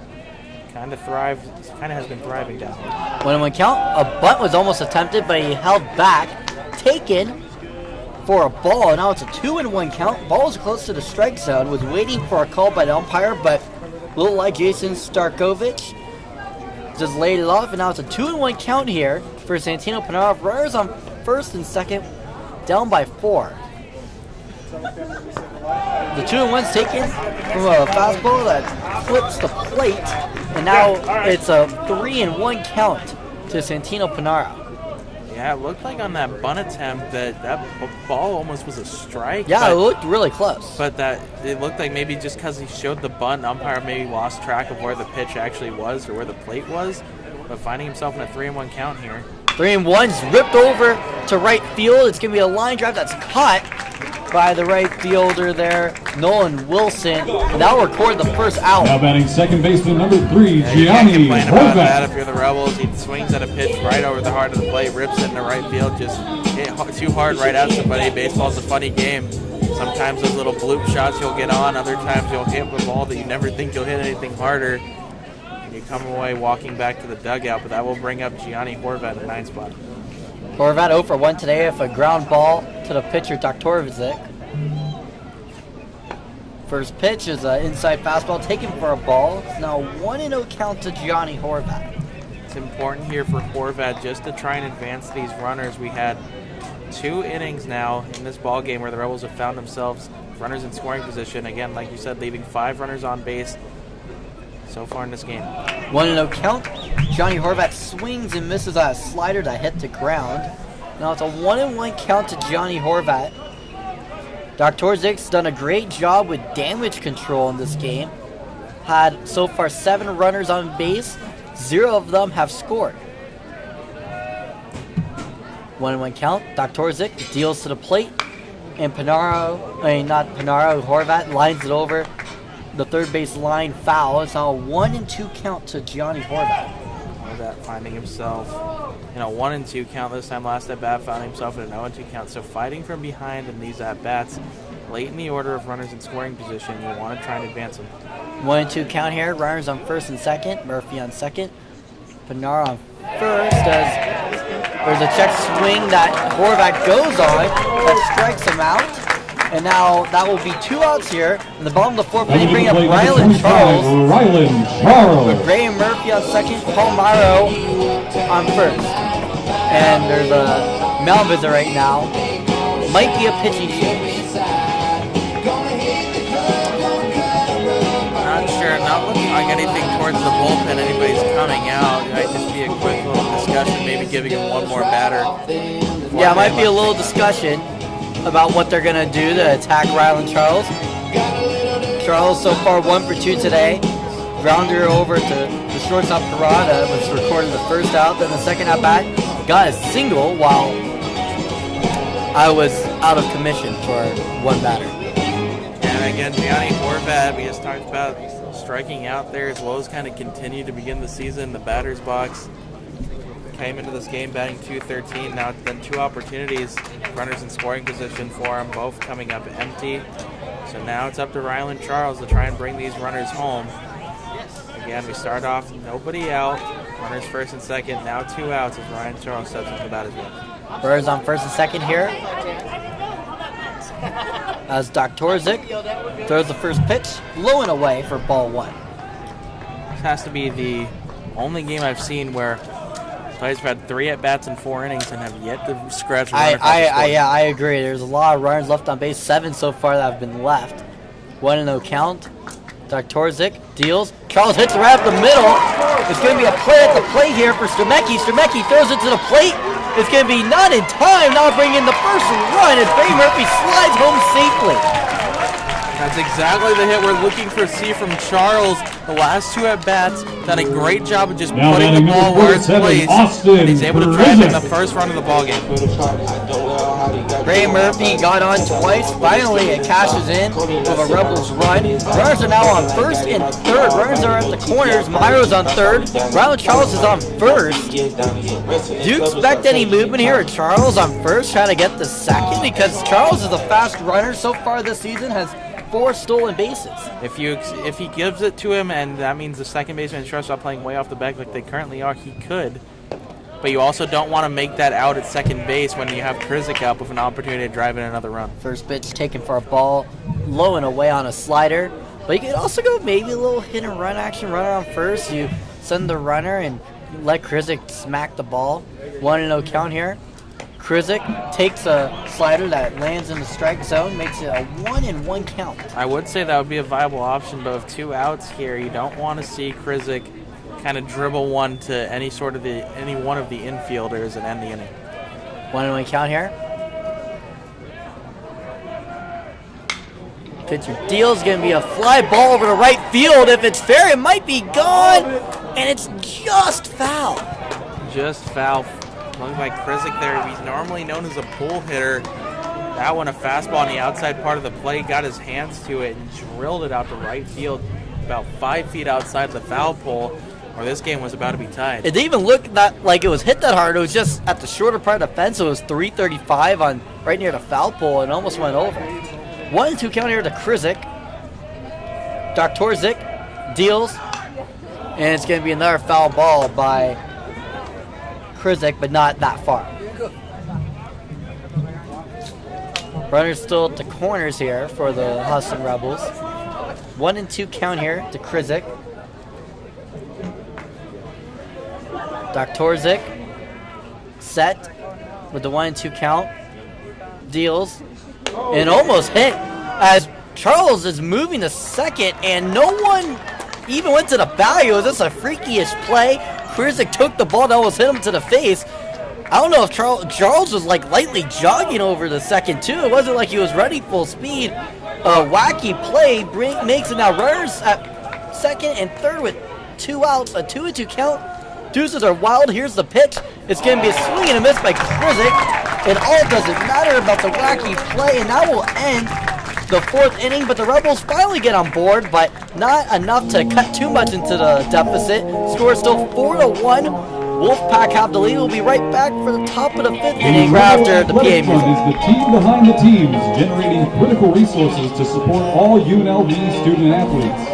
Learn more about how you can help graduate leaders win championships and help our student athletes excel at all that they do by visiting rebelathleticfund.com.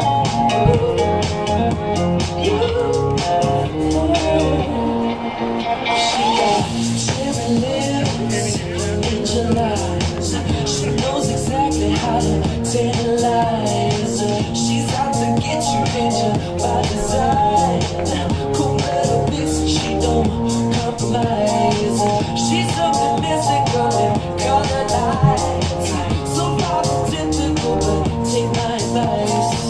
Before you play with fire, do think twice. And if you get burned, don't be surprised. Drifting high. higher than the ceiling. Ooh, baby, it's the ultimate feeling. You got me lifted, feeling so gifted. Sugar, how you get so fly?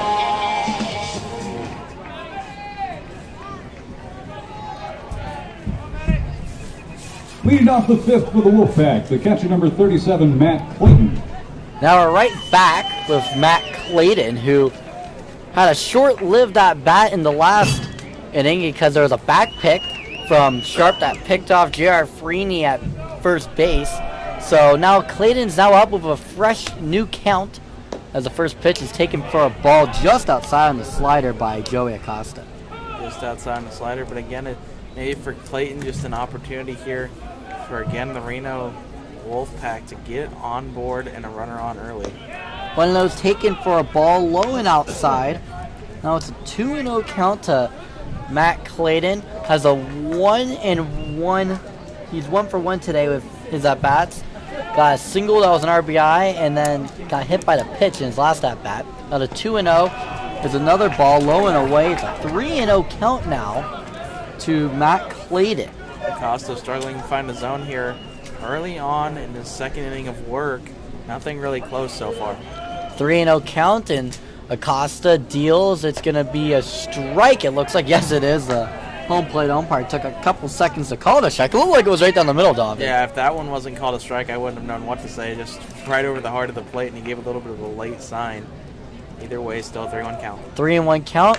Breaking ball falls into the strike zone. Clayton fouls it off. It's now a full count. Joey Acosta improving from his last start here early, Wilson, where he really couldn't figure out how to find the strike zone. Walked a lot of batters. And when he did find the strike zone, it was hit really hard into the gaps.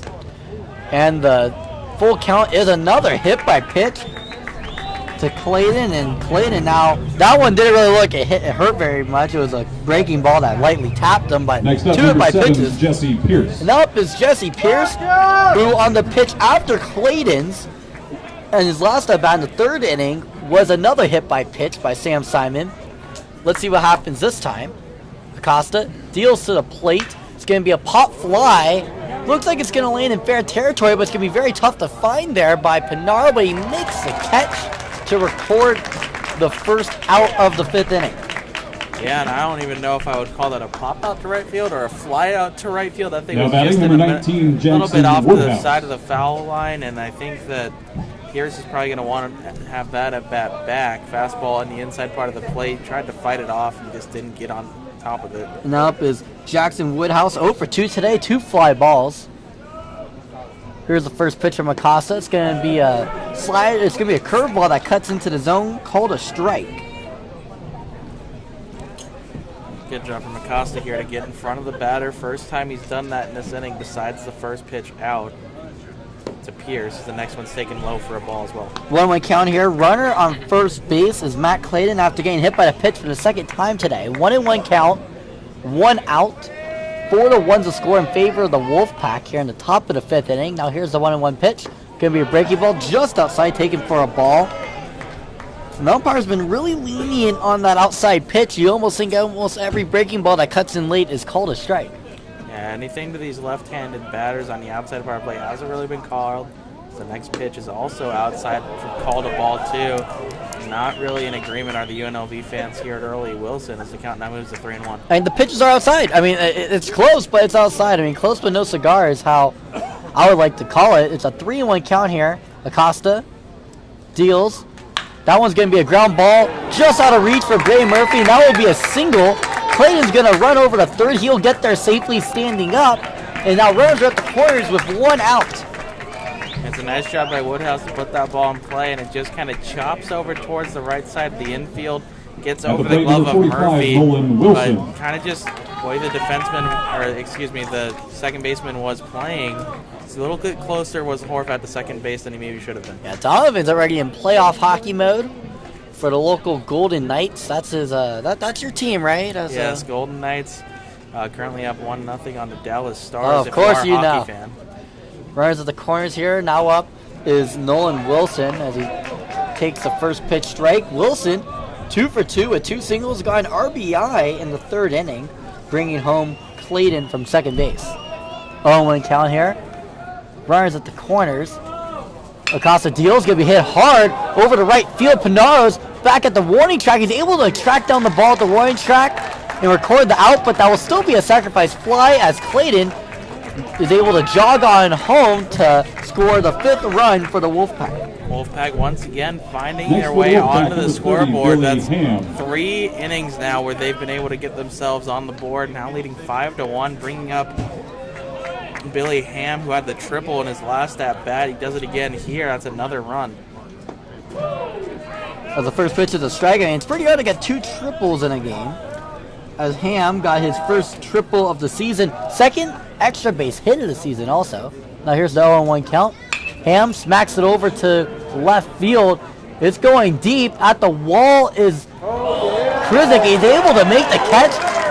Check the wall a little bit like a hockey player, but he came down with the ball with that warning track power there, just a couple feet away from going over the fence there for Billy Ham. Yeah, Ham showing off some tremendous power and tremendous kind of bat skill early on in his 3rd start. Just a nice little shot out to left field. Got his hands to the outside pitch, and Krizik, though, an outstanding play, tracking that ball down all the way to the wall. Kind of spun himself around, but able to get his glove up, make the catch as he's running into the wall, maintain control of that baseball. We now will head to the bottom of the 5th inning as the Rebels now back down by 4 as Reno's able to get the extra run across. Yeah, Krizik saved not just 1 run, almost 2 runs, because who knows if that ball lands. Krizik has some tough time fighting it. The runner at first base could have gone all the way home. That was at first base. It was the first baseman, Jackson Woodhouse. He could have scored because 2 outs, you're running the whole way. So he could have also scored. So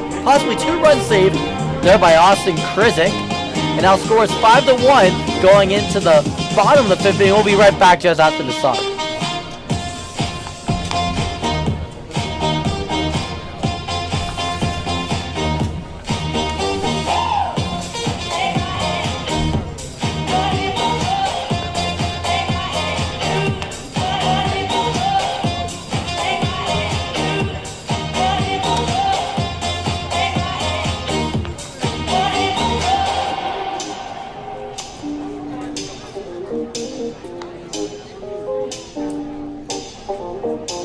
These treasures don't really come for free.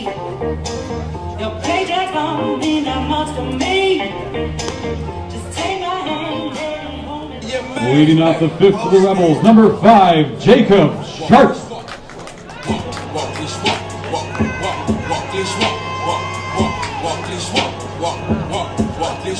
Now up to start off the bottom of the 5th inning is Jacob Sharp. Sharp today is 1 for 2 of a fly out to the first baseman and a single. Here's the first pitch to Sharp. It's going to be a liner that will be caught by the center fielder, Henry Stremecki, but really good line drive there by Sharp. If it went over the head of the center fielder, Stremecki, that would have been extra bases. Yeah, that thing almost would have hit the wall on a line. What a shot there by Sharp. Just happened to find the glove of Stremecki out in center. Now I'll bring up a Darian Williams now. So far on the day, Darian Williams with a strikeout and a single, so 1 for 2 for him. First pitch to Williams is a breaking ball that lands just outside the zone. Looks like the zone's tightened a little bit going later into the game. Normally it's a little bit different. Normally it starts off tighter, and normally the zone later on kind of gets a little bit lenient. As the 1-0 fouled off behind to the protective netting. It's now a 1-1 count to a Darian Williams. It's important for the Rebels here to start getting runners on early, as they were able to in the last couple of innings, but they need to string a couple more runs together to climb back into this game. There's the 1-1. Fastball low, taken by Darian Williams. Makes it now a 2-1 count. Darian Williams never saw a ball so far until this at bat. Now here's a 2-1.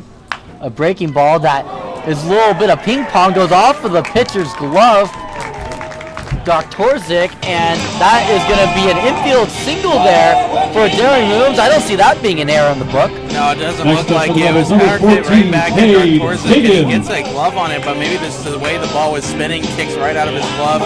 Harada, by the time he's able to grab it, Darian Williams already safely aboard at first base, so that'll bring up Cade Higgins with the runner on first. Higgins so far 0 for 2, strikeout in the first inning and a line out to center field in the third inning. First pitch is a called strike on a changeup on the outside corner. 0-1 count here. The Higgins runner on first base is a Darian Williams off of a wacky ground ball that was right off the pitcher's glove, Doktorzik. Doktorzik deals 0-1, and Higgins fouls it off to the third base side, and I'll go out of play. Yeah, Higgins coming into this game, third highest batting average on the Rebels behind Sharp and Pimentel. Pimentel obviously not playing today, a late scratch. That might be as to why maybe this UNLV order is struggling to get a few more runs across. They're used to Pimentel having that power and contact in the middle of the order. 0-2 count here. Higgins fouls it off behind him to keep the count at 0-2. Went out here in the bottom of the fifth inning, 5-1's the score. A lot different in the runs column than hit column. 8-7, the Wolfpack lead in hits, but 5-1 the score. A lot of runners left on base here by the Hustlin Rebels. As the 0-2 count, Doktorzik is set. Here comes the pitch. It's going to be a swing and a miss by Cade Higgins. The ball wanders away. The catcher, Clayton, throws it over to second as there was movement from Darian Williams. He's able to steal the bag, but Cade Higgins strikes out. Yeah, Higgins strikes out Now, there on a number slider 4, that curved away Braden inside, Murphy. almost hit him there on the swing. Kind of got fooled on the spin there on that ball, but either way, it'll be Williams who advances to second base, bringing up Braden Murphy, 2 for 2 with a double and a single, having a nice afternoon here at Earl Wilson. Yes, today Braden Murphy is 2 for 2, not getting behind in counts. Has not been behind in any counts. As the first pitch, he does get behind with a foul tip behind him.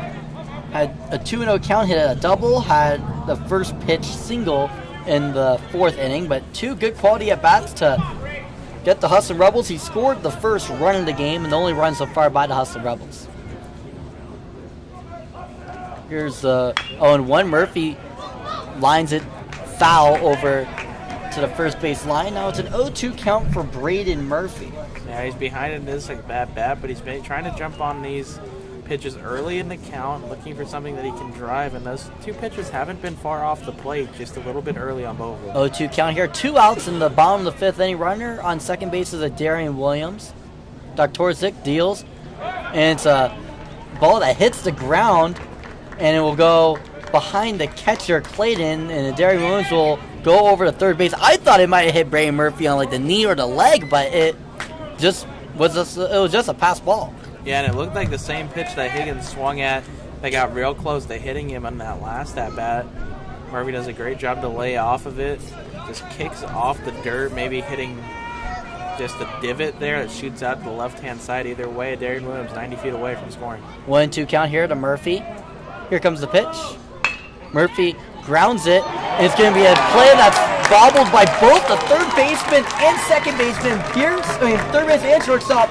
Pierce and Harada, and that will bring home Darian Williams, and Murphy will get on there by an hair. By look like both the third baseman and the shortstop went off both of their gloves. Yeah, it was interesting though. Pierce playing way out towards like the middle of the infield, and a ground ball that if he just got in front of it and fielded it, it would have been a routine play, but kind of tried to snatch it with his glove on. Tried to let the ball come to him instead of him coming to the ball. Yeah, and it goes right behind him. Harada kind of misses where the ball is at as the first pitch to Palmyro is just a high for a ball, and just an interesting play there. Either way, the Rebels will take it as they get another run on the board. It's 5-2. 5-2 is the score. Rebels are chipping away a little bit with the 1-0 count here to Myro. At 2 outs, runner on first, Braden Murphy, and it's another high inside pitch taken for a ball.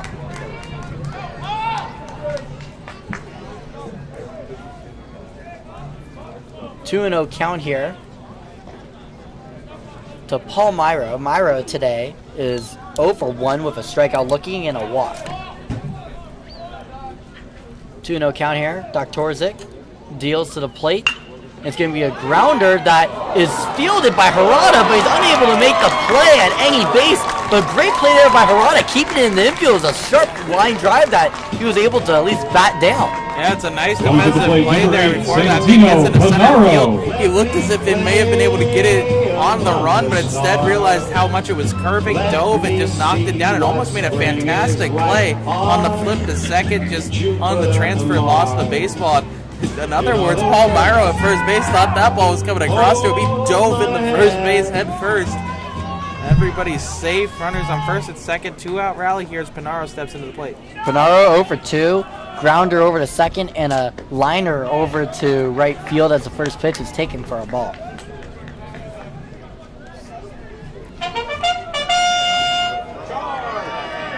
Now the PA is starting to play a little bit with the fans, play some charge music.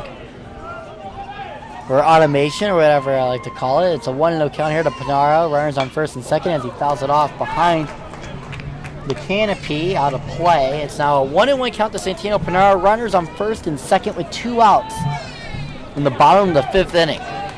Anything hitting to the outfield grass, you expect this run to come across and score. Murphy standing on second. 1-1 count. Doktorzik deals. It's going to be a grounder over to the second baseman, Freethy, and he throws it over to first base to Woodhouse to retire the Rebels side, but not before they got a run by an error. When Murphy came up, got the RBI that he definitely does deserve, and that will end the 5th inning. 5-2. Rebels are still behind the Wolfpack. Attention kids, it's We'll our be right series back finale, after the so PA that means you announcement. can run the bases after the game. Parents, be sure to pick up a waiver at the marketing table to sign and turn in after the game.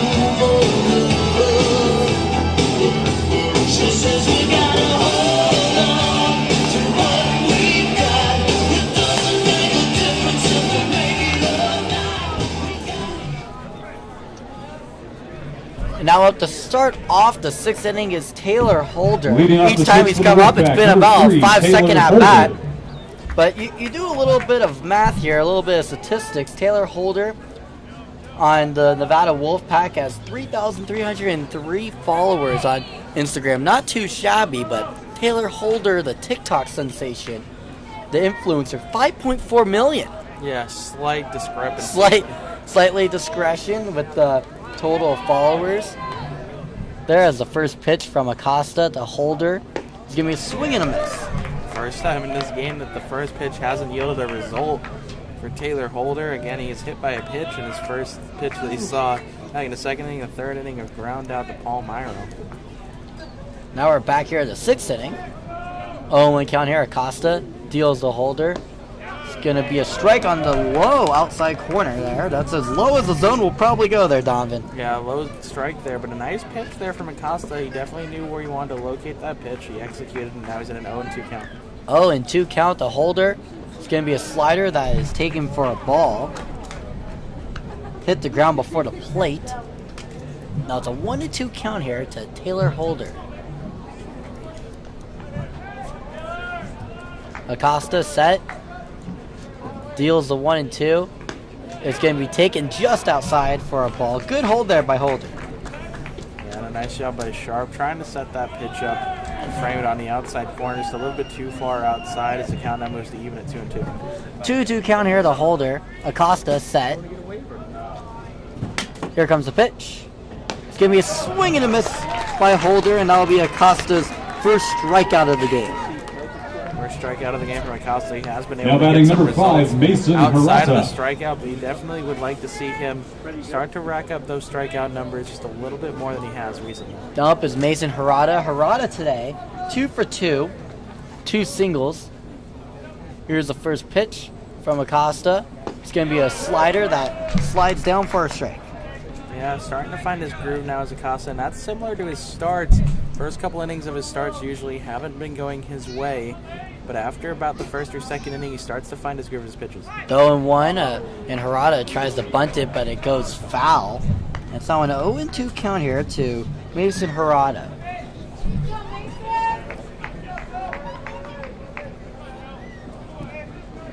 Matera. Costa is set. Here comes the pitch. On the 0-2, it's called a ball on the inside part of the plate. 1-2 count here to Mason Harada. 1-2. Acosta set, deals, taken on the inside part of the plate again. Tough take there by Harada, but good eye there to make it now a 2-2 count. Evens it up at 2-2 as Acosta trying to find his second strikeout, or at least the second out of the sixth inning. 2-2 count. Acosta deals, hits the outside corner, called strike 3 looking there on Mason Harada. Now it's 2 up, 2 down by the strikeout by Joey Acosta. And now that brings up Henry Stremecki. Stremecki so far today is He has 1 for 2. Yeah, one for 3. 1 for with 3. 2 strikeouts, as well as the double that he had back in the first inning as the first pitch is taken outside for a ball.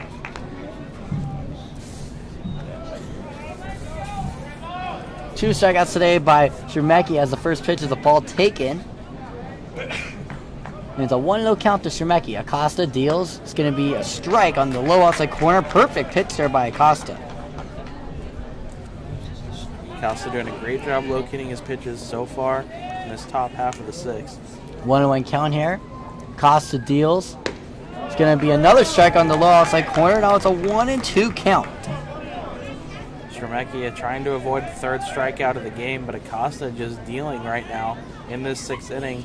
Looking like he could go a couple more if the Rebels need him to. 1-2 count here. Acosta deals. It's going to be on the inside part of the plate, taken for a ball, but very close to getting the strike zone there. Yeah, very close, up and in there on Stremecki. Even if he is able to swing at that pitch and make contact, it won't be very soft contact, most likely to the right side of the infield as he hits a little jam shot. 2-2 count. Acosta deals. It's going to be a slider that slides away. It's now a full count here with 2 outs in the top of the sixth inning, 5-2. The Wolfpack have a lead. Acosta's trying to keep it at 3. Good job by Stremecki there, laying off of that slider. Looked like a real nice pitch, just dropped out of the strike zone. Acosta set. Deals a 3-2. It's going to be a chop ground ball over foul on the third base side. It'll keep the count still at 3-2, keeping the Wolfpack's inning still alive.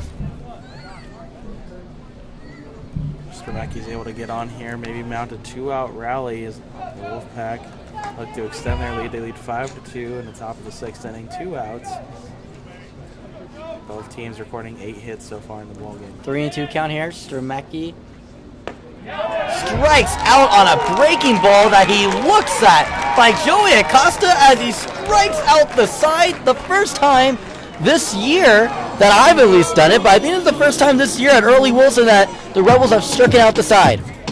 First time for you maybe on Friday night, or Thursday night, they were able to do it 2 times. Wow. So, as Noah Carvajal was dealing on Thursday evening in the 7-1 win, but we will be right back in the bottom of the sixth as the Rebels continue to chip away at this Wolfpack lead. They're down 5-2. Enjoy this music while we take a short break. That's why I need a one dance, got a Hennessy in my hand. One more time before I go, higher powers taking my hold on me. I need a one dance, got a Hennessy in my hand. One more time before I go, higher powers taking my hold on me.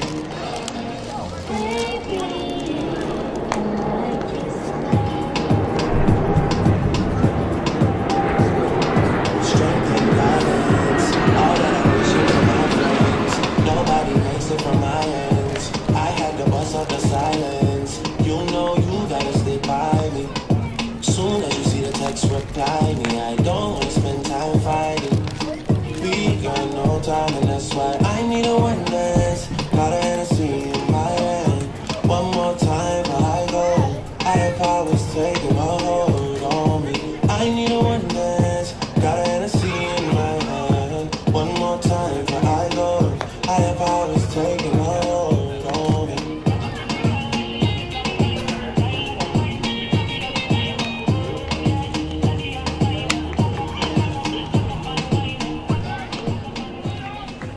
Ladies and gentlemen, your attention please. Now pitching for Nevada, number 31, Dylan Holiday. And pinch hitting for the Rebels, number 6, Noah Rodriguez.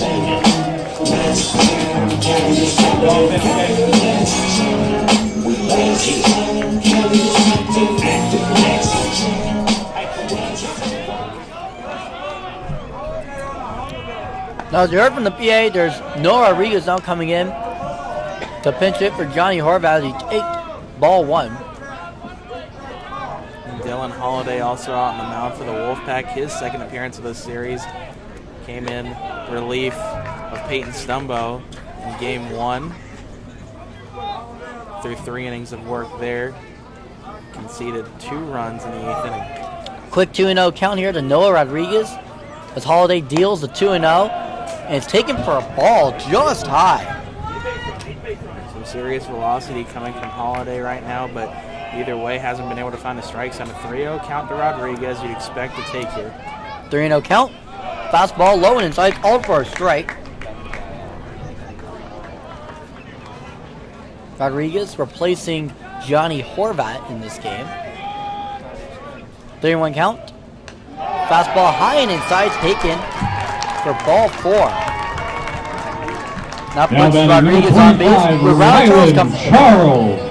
It's a little easier out there when you come into pinch hit when you only see 1 strike and 5 pitches. You're able to get on first base and help out your team. And Rylan Charles is currently 2 for 3 on the day. Would love to make himself 3 for 4 and advance that runner for first base. Here's the first pitch by Holiday. It's going to be a drag bunt attempt. It's going to fall behind the catcher there. It's going to be an 0-1 count for Rylan Charles. Yeah, noticing that Pierce is playing way off the third base bag. A bunt executed down the third baseline would most likely result in a hit. It might be another one coming as he's already choked up on that bat. Here's the 0-1 pitch. Charles grounds it over to second base. It's going to be a double play attempt. Runner's out at second. Not in time at first, as there's 1 out from the double play attempt, and Charles will be at first. Now batting number 47, Austin Krizik. Charles does a good job there trying to put that ball in play. It's unfortunately right towards the second baseman, Freethy. And Freethy, a nice pitch over to Harada to get the first out at second base. Speedy Charles cannot be thrown out at first. Now up is Austin Krizik. Struck out his last 2 at-bats. 0 for 3 today. Got on by an error in the first, as the first pitch is a strike in his 4th at-bat. Runner on first is Rylan Charles from a fielder's choice, getting out Noah Rodriguez. There's 1 out here in the bottom of the 6th inning. Here's the 0-1 pitch to Krizik. It's going to be a slider that cuts away for a ball to make it still a 1-1 count. Krizik, 2 strikeouts on the day, looking to put something into play, possibly into the outfield grass. 1-1 count here. Krizik. Here comes the pitch. It's going to be a check swing that he laid off on, just barely laid off on, and makes it now a 2-1 count to Austin Krizik. Real close there to going and committing to the swing. The appeal down to first base. First base umpire Rob Hansen said he did not go, so the count now moves to 2-1. 1-1 count. Fastball outside corner called a strike, and now it's a 2-2 count to Austin Krizik with Rylan Charles on first base. Here's the 2-2 pitch. Holiday set, deals to the plate. It's going to be a foul ball by Krizik, going to go out of play. Keeps the count at 2-2. And we have 1 kid that's going to run after trying to get it. Not a lot of kids here trying to run after the baseballs. Maybe because they're so entertained by the game today. But there's 1 kid that's definitely going to come up with that one. 2-2 count here. Runner off first is Charles. Here comes the pitch. It's going to be a pop fly. That one's also going to go out of play. Gotta tell that kid, hey, there's another baseball that you could go and snag. It's on the first base side.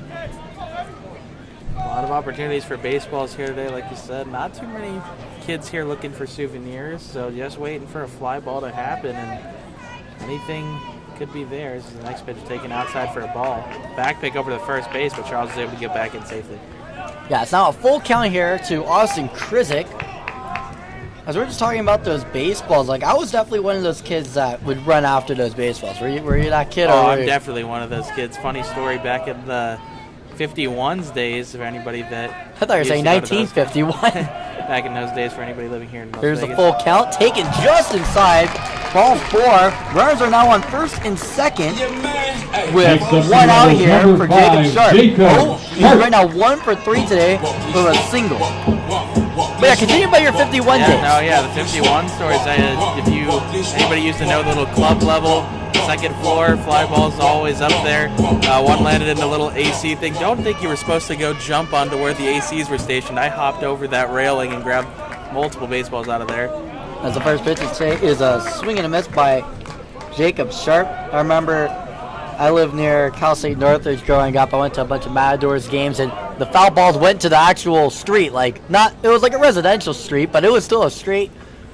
And the 0-1 goes past the catcher there with Clayton having to go all the way to the backstop to get it. And now both runners advance 90 feet, and now runners on second and third. With a score of 5-2 here, Rebels down by 3 with a 1-1 count with 1 out here for Jacob Sharp. Now the double play is effectively taken away. But I remember I had to run to the residential street, had to look both ways, made sure I didn't get hit by a car, but I got a bunch of baseballs that way. Here's the 1-1. It's going to be a ball that's blocked by Clayton. Makes it now a 2-1 count here to Jacob Sharp. But another thing that you had to do was you had to look both ways, but also you have to show your ticket again. Sometimes I left my ticket in my seat, and then they don't let me back into the park. So sometimes it gets a little tricky with a 2-1 count. Foul ball, swing and a miss. Anything for those foul balls. Is Sharp now sitting in a 2-2 count after just missing that hanging breaking ball. Leads the team in home runs with 6. He hits one of those right now. We're looking at a tie ball game. 2-2 count here to Sharp. Here comes the pitch from Holiday. It's going to be hit right at the right field side. It's going to be caught on a leaping catch there by the right fielder Wilson. Now will bring home Charles from third. Krizik will stay put at second, but now the score is 5-3. Now batting The lead number is 2, Darian Williams. I'll bring up a Darian Williams here. Darian Williams so far 2 for 3 today with a strikeout and 2 singles. Another single here brings home Krizik.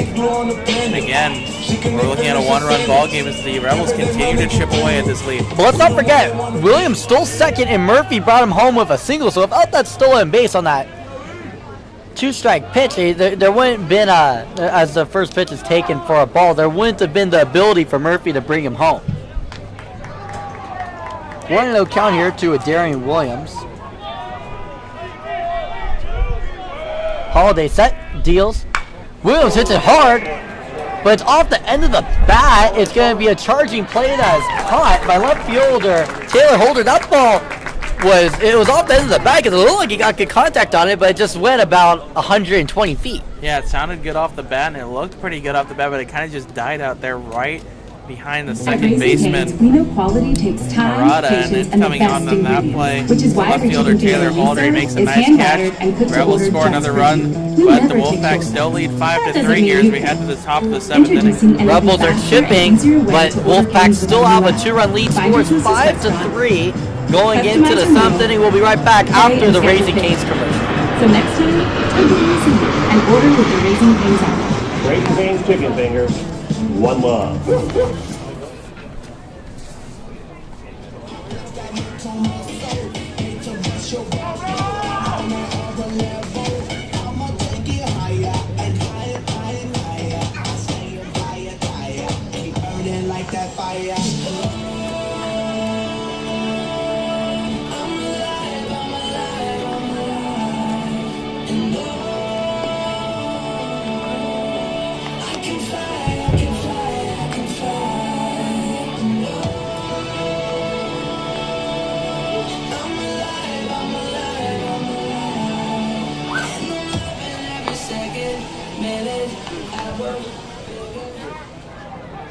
Leading off the top of the 7th for the Wolfpack, number 12, J.R. Freethy.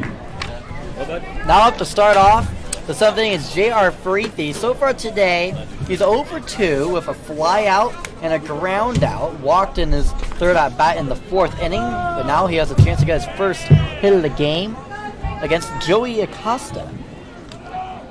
First pitch to a to Freethy is a strike on the outside corner, and now it looks like the zone started expanding a little bit. What do you think, Don? Yeah, just starting to grow just a little bit, and it kind of helps that Acosta's growing confidence with this home plate umpires. The second pitch, down and away. Nice block there by Sharp. Nobody on, wouldn't have mattered anyway. And now count moves to 1-1. It's all about building that rapport with that home plate umpire when you're out there on the mound, whether you're a reliever or a starter. Low and count. Here comes the pitch. It's a fastball low and away, taken for a ball. And it's now a 2-1 count to J.R. Freethy. Last time had a full count and got on by a walk, and then he got out on a pickoff attempt that ended the 4th inning. So here's a 2-1. It's a curveball, very slow, but it broke into the strike zone. Freethy didn't swing at it, and it's called strike 2. Now it's a 2-2 count to Freethy. And it wasn't even just a pickoff. Maybe it was a back pick from the catcher, Sharp, who made a nice throw down to Murphy and got him on the tag. The 2-2s, line to Darian Williams. He picks up the short hop, throws it over to Braden Murphy at first, and retires Freethy. Yeah, nice shot there by Freethy. Gets a good contact, but even better play by Williams Now at third batting base. number 37, Nice Matt short Clayton. hop. He's able to pick up and throw over to first base to record the first out of the inning. And now up is Matt Clayton. So far today, 1 for 1 with a single that brought home Stremecki from from third base, but in his last 2 at-bats got hit by the pitch. First pitch is a foul ball over to his own dugout at third base. And the RBI single, and then his second at-bat back in the 3rd inning, hit by the pitch, and then came around to score. Wasn't able to come around to score in his at-bat in the 5th inning.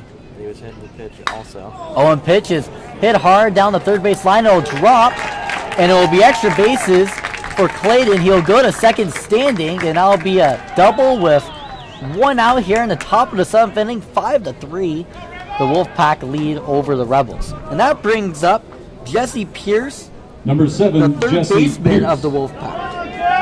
Yeah, Clayton having himself a nice day. I mean, he is hit by a pitch twice, so you never want to have that happen. But he also has a single and a double, so not too bad of a day for the catcher, Clayton.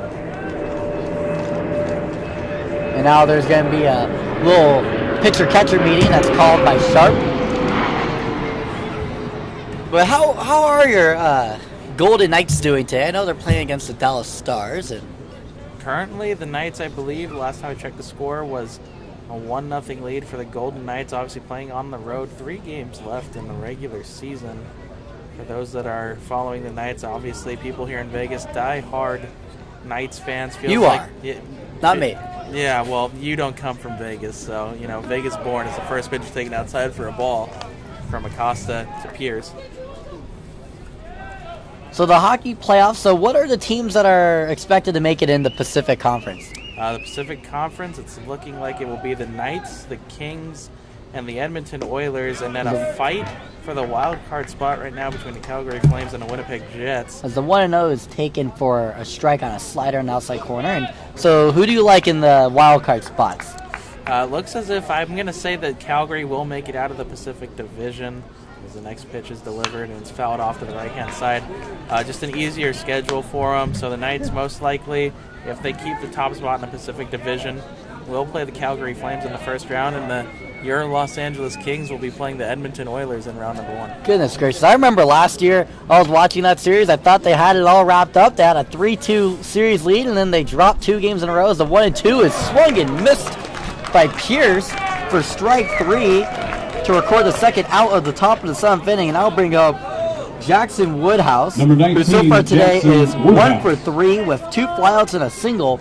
But I remember the Kings were up 3-2, and they had 2 games to seal off the series, and they were unable to do it, and I wasn't very happy about that. Connor McDavid is just a force of nature in the NHL, and now that'll bring up Woodhouse to bat as the first pitch is taken for a strike. Woodhouse so far today, a single, a sacrifice fly, and a pop out for the shortstop Paul Myro, so 1 for 2 on the day. I feel like this year's Kings team's a little better than last year's Kings team. I feel like they can make some more magic in the playoffs, as the 0-1's taken for a ball.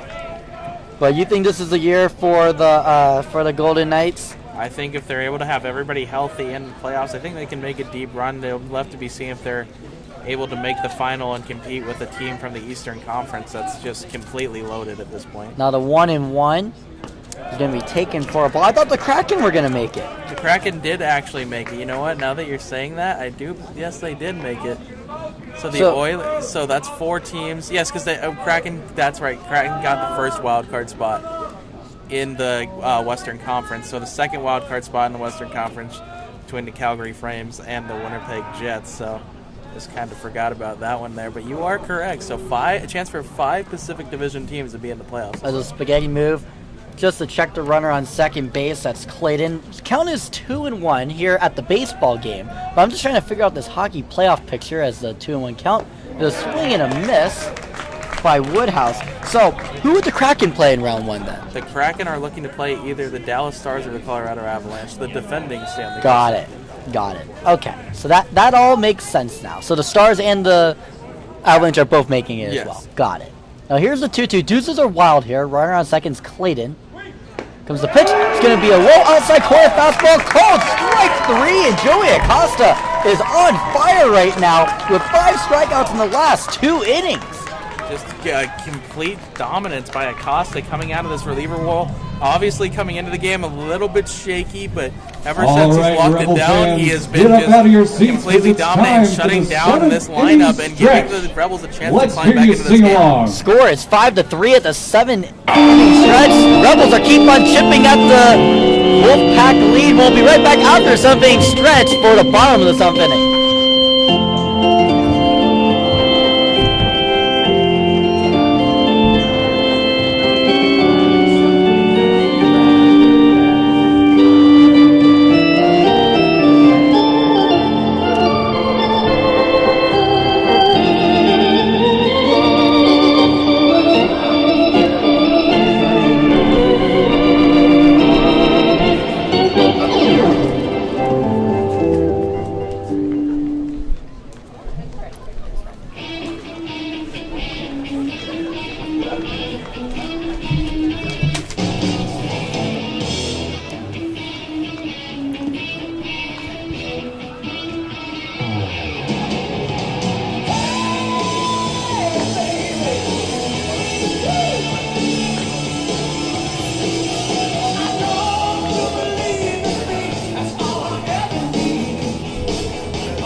Ladies and gentlemen, your attention please. Now pitching for the Wolfpack, number 22, Clayton Ray.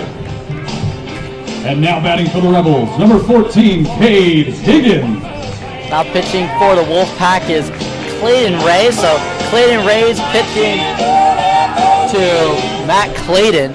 So whenever the bullpen or the coach will say, hey, Clayton, they're going to both be looking as Cade Higgins comes up the bat, fouls off the first pitch to make it an 0-1 count. Higgins today, 0 for 3 with 2 strikeouts. Yeah, you got to think they have a nickname for each other, right? It can't just be Clayton 1 and Clayton 2. Yeah, I think maybe they might call the left-hander Kershaw, maybe. That would be a good one. As Higgins drives a ball to left center, it's going to drop for a hit. It's going to be extra bases for Higgins. It's going to be a stand-up double to start off the bottom 7th inning, and the Rebels keep on chipping away today. Keep on chipping now away. Number 4, Braden It hasn't been Murphy. since early on in this game that the Reno Wolfpack have found themselves with a run since back in the 5th inning. They were able to score 1, but ever since then it's just 1-1-1 through the 5th, 6th, and the 4th, 5th, and 6th inning. Now we know who has all the baseballs. We see these 2 kids wearing hats. They have 5 baseballs. Between both of them, that's pretty impressive. I mean, they've been have to not even watching the game. That one's going to be chipped out in the left field. by Braden Murphy. Another hit for him, and the Rebels in business early on in the 7th inning. Runners on first and third. Number 23, Paul Myro. Murphy's gone on base all 4 times today. Runners are at the corners now for Paul Myro, as Myro can be the new hope with the Star Wars music right now. There's going to be a mound visit. But this is a really great time to play some Star Wars music. There's so many little puns that you could say, like if he hits a home run, like the Empire Strikes Back, if he's more of like the dark side or the light side, if he wants to say he's a new hope, Revenge of the Sith, any of those. Are you a Star Wars fan, Donovan? I am a huge Star Wars fan. Gotta be honest, May the 4th is coming up. Oh yeah, it is. That's Clayton's day. That was a very quick outing from Clayton, and I guess just maybe changing the pitchers just for the matchup. And that's not the day for the catcher Matt Clayton. That's just the day for Clayton the pitcher Ray. Clayton Ray. And now that'll bring up a new arm, and we'll get you the up to date on who Ladies that and is. gentlemen, It'll be a attention, right please. Now pitching for the Wolfpack, number 6, Colby Kmetko. So Colby Kmetko steps in for the relief duty. Clayton Ray faces 2 batters, gives up 2 hits, and then that would be it. As runners on first and third for the Rebels, a huge opportunity as they have been clawing back into this game to tie this game up in the later part of the I mean, it makes sense. You have a lefty pitching to 2 lefties, and then he gives up hits to both of the lefties, and then all of a sudden, you have a lefty-righty matchup with Paul Myro that loves to hit off lefties, so it is a good move here to put in a right-handed pitcher, make it a little bit more difficult here for Paul Myro. I love the music, though, beautiful. with the Wii Sports music, but you're a Star Wars fan? Yes. Well, what's your favorite one? I gotta say, so I know a lot of people obviously not a fan of the prequels, but honestly, Revenge of the Sith's obviously always going to be a good one, and The Empire Strikes Back probably my 2 favorite. So no New Hope from Myro here. No New Hope. Obviously they're all great movies. I'm not even gonna say anything. I actually take that back. The sequels, not so much. You don't like the sequels, though. Not so I know what's much. funny. It's whichever one comes out when you're a kid is the one that you don't like, because the sequels come up when you grow up. You're like, no, I don't like those. But you're like, oh, I like the prequels. But the people who grew up with the prequels don't like the prequels. The only ones that people all like are the original 3 that came out. I love when they came out with the 4, 5, and 6. Yeah. Instead of starting off with 1. Like, that doesn't make much sense. Yeah, I guess some people the opportunity to have some creativity when showing it to new fans of the series. What's your favorite out there, Ryan? Well, the runners are at the corners. I'll get into that just in a second, as there's a curveball taken for a strike ball by Paul Myro. I mean, I really like, just the originals. I mean, I like the Empire Strikes Back. Strikes Out is we get rid of that would be great. As the 0-1 is a grounder by Myro, fouled off the third base side. That was a tongue twister. I don't know why it said Strikes Out. I know it's Empire Strikes Back. That's probably my favorite one, but that would be funny. That would be a really funny one on May the 4th, the Empire Strikes Out. Maybe for Paul Myro to, if he pitched an inning, that would be funny. As here's the 0-2 to Myro. Runners are at the corners. It's going to be an inside breaking ball. Doesn't break enough. It's going to be a ball. I think that should be the way that maybe Jordan Anders could do something on the Instagram. Maybe a little caption there for maybe if a Rebel strikes out a player on May 4th. As the 1-2 is taken for a breaking ball taken low and away. Now it's a 2-2 count for Paul Myro. Runners are at the corners here with no one out here in the bottom of the 7th inning. I mean, you got to think the PA is going to have some interesting sound effects if it does come to fruition. As that one's shipped right to the left side of the infield. It's going to get through, and that's going to bring home the runner, Cade Higgins, who led off with a double. And just like that, the Rebels are within 1. Runners on first and second. Nobody out still. And Santino Pinaros makes his way to the batter's box. Number 8, Santino Paul Myro Pinaros. maybe was the new hope, bringing home a run, making the score 5-4. Still a Wolfpack lead, but runners are on first and second. And Pinaro has the opportunity here to tie up the game or even more, give the Rebels a lead here with no outs here in the bottom 7th inning. A bunt attempt did not go on it. It's going to be a ball high and away to Panaro. Panaro today 0 for 3 with a ground out to second base twice and a line out to the right fielder. Yeah, we've talked about the Rebels so far this season as the next pitch is thrown. On a 1-0, the bunt that actually goes over the canopy. It is at the weirdest spot. It went under the canopy, but over the protective netting. Went to some spots in the stands, which we'll probably never see a foul ball, probably at least in this game. Interesting there. Santino Panaro still trying to drive in that run from second base. Bunt shown again. It's going to get it down. It's going to be advance the runners here, but they get the runner out at third base. What a play by Kometko. And I don't know if those runners were supposed to be moving on that play, but Murphy thrown out at third base off a nice read there. Yeah, runners have got to be moving when you send them like that, especially with bunting the ball. Runners in force out position. But now it's still runners on first and second. The fielder's choice brings up Noah Rodriguez, has an RBI opportunity of 1 out here. Runners are on first and second. A lot of poorly executed bunts on both sides here today. First pitch is inside on a breaking ball, called a ball. Last at bat for Rodriguez in his first at bat relieving Gianni Horvat, had a 5-pitch walk. Now here's the 1-0. It's going to be a fastball low taken. And now it's a 2-0 count.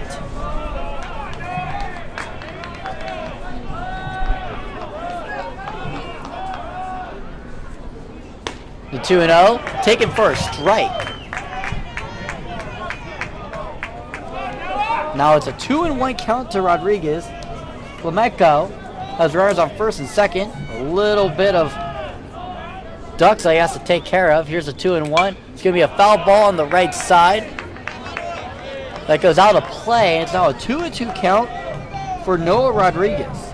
Hits the trees out behind the Early Wilson bleachers. It's another souvenir for those kids. I know, that might be their number 6.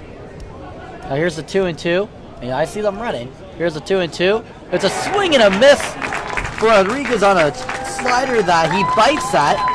And that will be his first strikeout of the game. That brings up Rylan Charles with runners on first and second.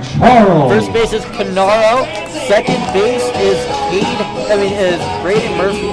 So a chance for the Rebels to really tie this game up with nobody out. Kind of goes by the wayside. Charles today is 2 for 4, 2 singles, a fielder's choice, and a ground out to shortstop. Here's the first pitch to Charles. He's going to smack it. It's going to be a grounder that's going to be fielded by the second baseman, Freethy, and he'll retire Rylan Charles to get the Wolfpack to keep their lead of 1 run, but the Rebels are keep on chipping. Score is 5-4. We'll be right back for the beginning of the 8th inning.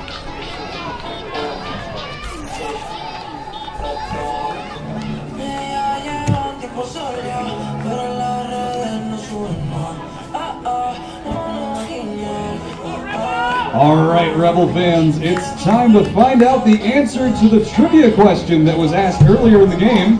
The question was, how many Mountain West regular season championships has UNLV baseball won?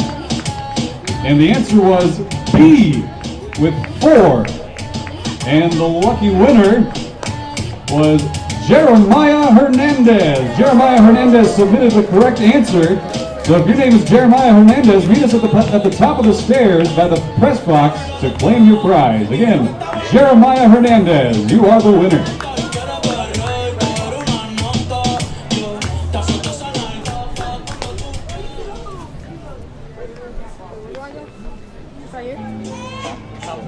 We walk around the world, stepping out, giving a damn about where our feet land at. Yeah.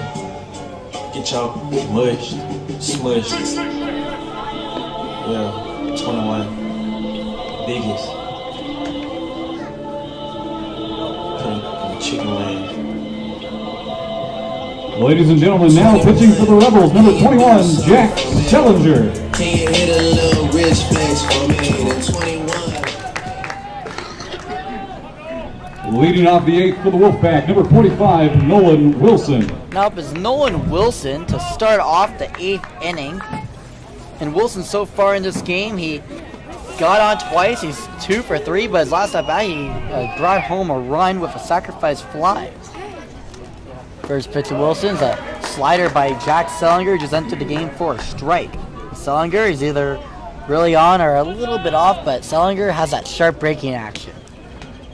Here's the 0-1. It's going to be a slider that cuts in for an 0-2. It almost looks like a wiffle ball with that slide action that it has. Yeah, the way Sellinger is able to really manipulate the ball out on the mound, it's really something to see. And a count 0-2 here, looks like he's had that slider on point today. Here's 0-2. Sellinger strikes out. Wilson with the slider goes 1-2-3 with the slider, and that will strike out Wilson. Now that brings up Billy Ham, who showed some power today, has a 1 for 3 day. First at bat, grounded out to the first baseman and turned it into a double Number play. 47, Dawson Martin.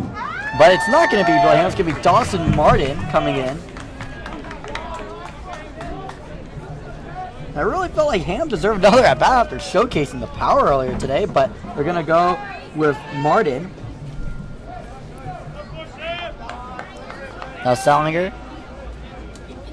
First pitch to Martin is a fastball. That's a check swing that Martin swung at and missed on. And that'll be the first strike.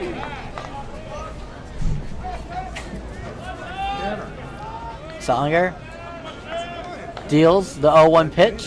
It's going to be a slider that cuts a little bit too late, and that'll be the first ball of the day for Sellinger.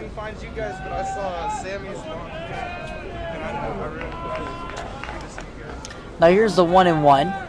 Sellinger, a little obstructive view here. I'll wait for the umpire's call. It's going to be a strike. Another slider. This catches the inside part of the plate. He's working it well to all parts of the plate where he needs to. Now ahead of this batter, 1-2. Martin now looking to put something in play. Now the 1-2, the slider that strikes out Martin. The slider so far is 2 strikeouts and 2 at bats. Only one ball has been thrown in the total of 7 pitches. And that brings up Taylor Holder, who struck out last time. Is 0 for 2 today with a hit by pitch. And I'm looking at these kids. They have a whole entire ring going on for collecting baseballs. Now here's the first pitch to Holder. It's a slider that's inside, called a ball. But it's like, it looks like these kids have a whole organization going on of like, okay, I get this ball, I get this ball. You think they're trading them, see which one has more scuffs or more valuable? Oh yeah, definitely. Here's the, well, I know it's going to be a little chopper that Myro gloves. It's going to be an out, it looks like by the catch, but he throws over to first for safe measure and gets out Holder in time. So I'm going to call it a 6-3 in my book because I'm just going to be safe, but he might have caught it off the air. But nonetheless, it'll still be 5-4. The Hustlin Rebels will be down 1 run going into the bottom of the 8th inning. We'll be right back right after the public service announcement. I have. Avoid costly water waste fines. Hello, sir. A witness reported a lot of water running from your property. That's a big fine if it doesn't get fixed. Look familiar? I'd say you've been caught wet-handed. Avoid costly water waste fines.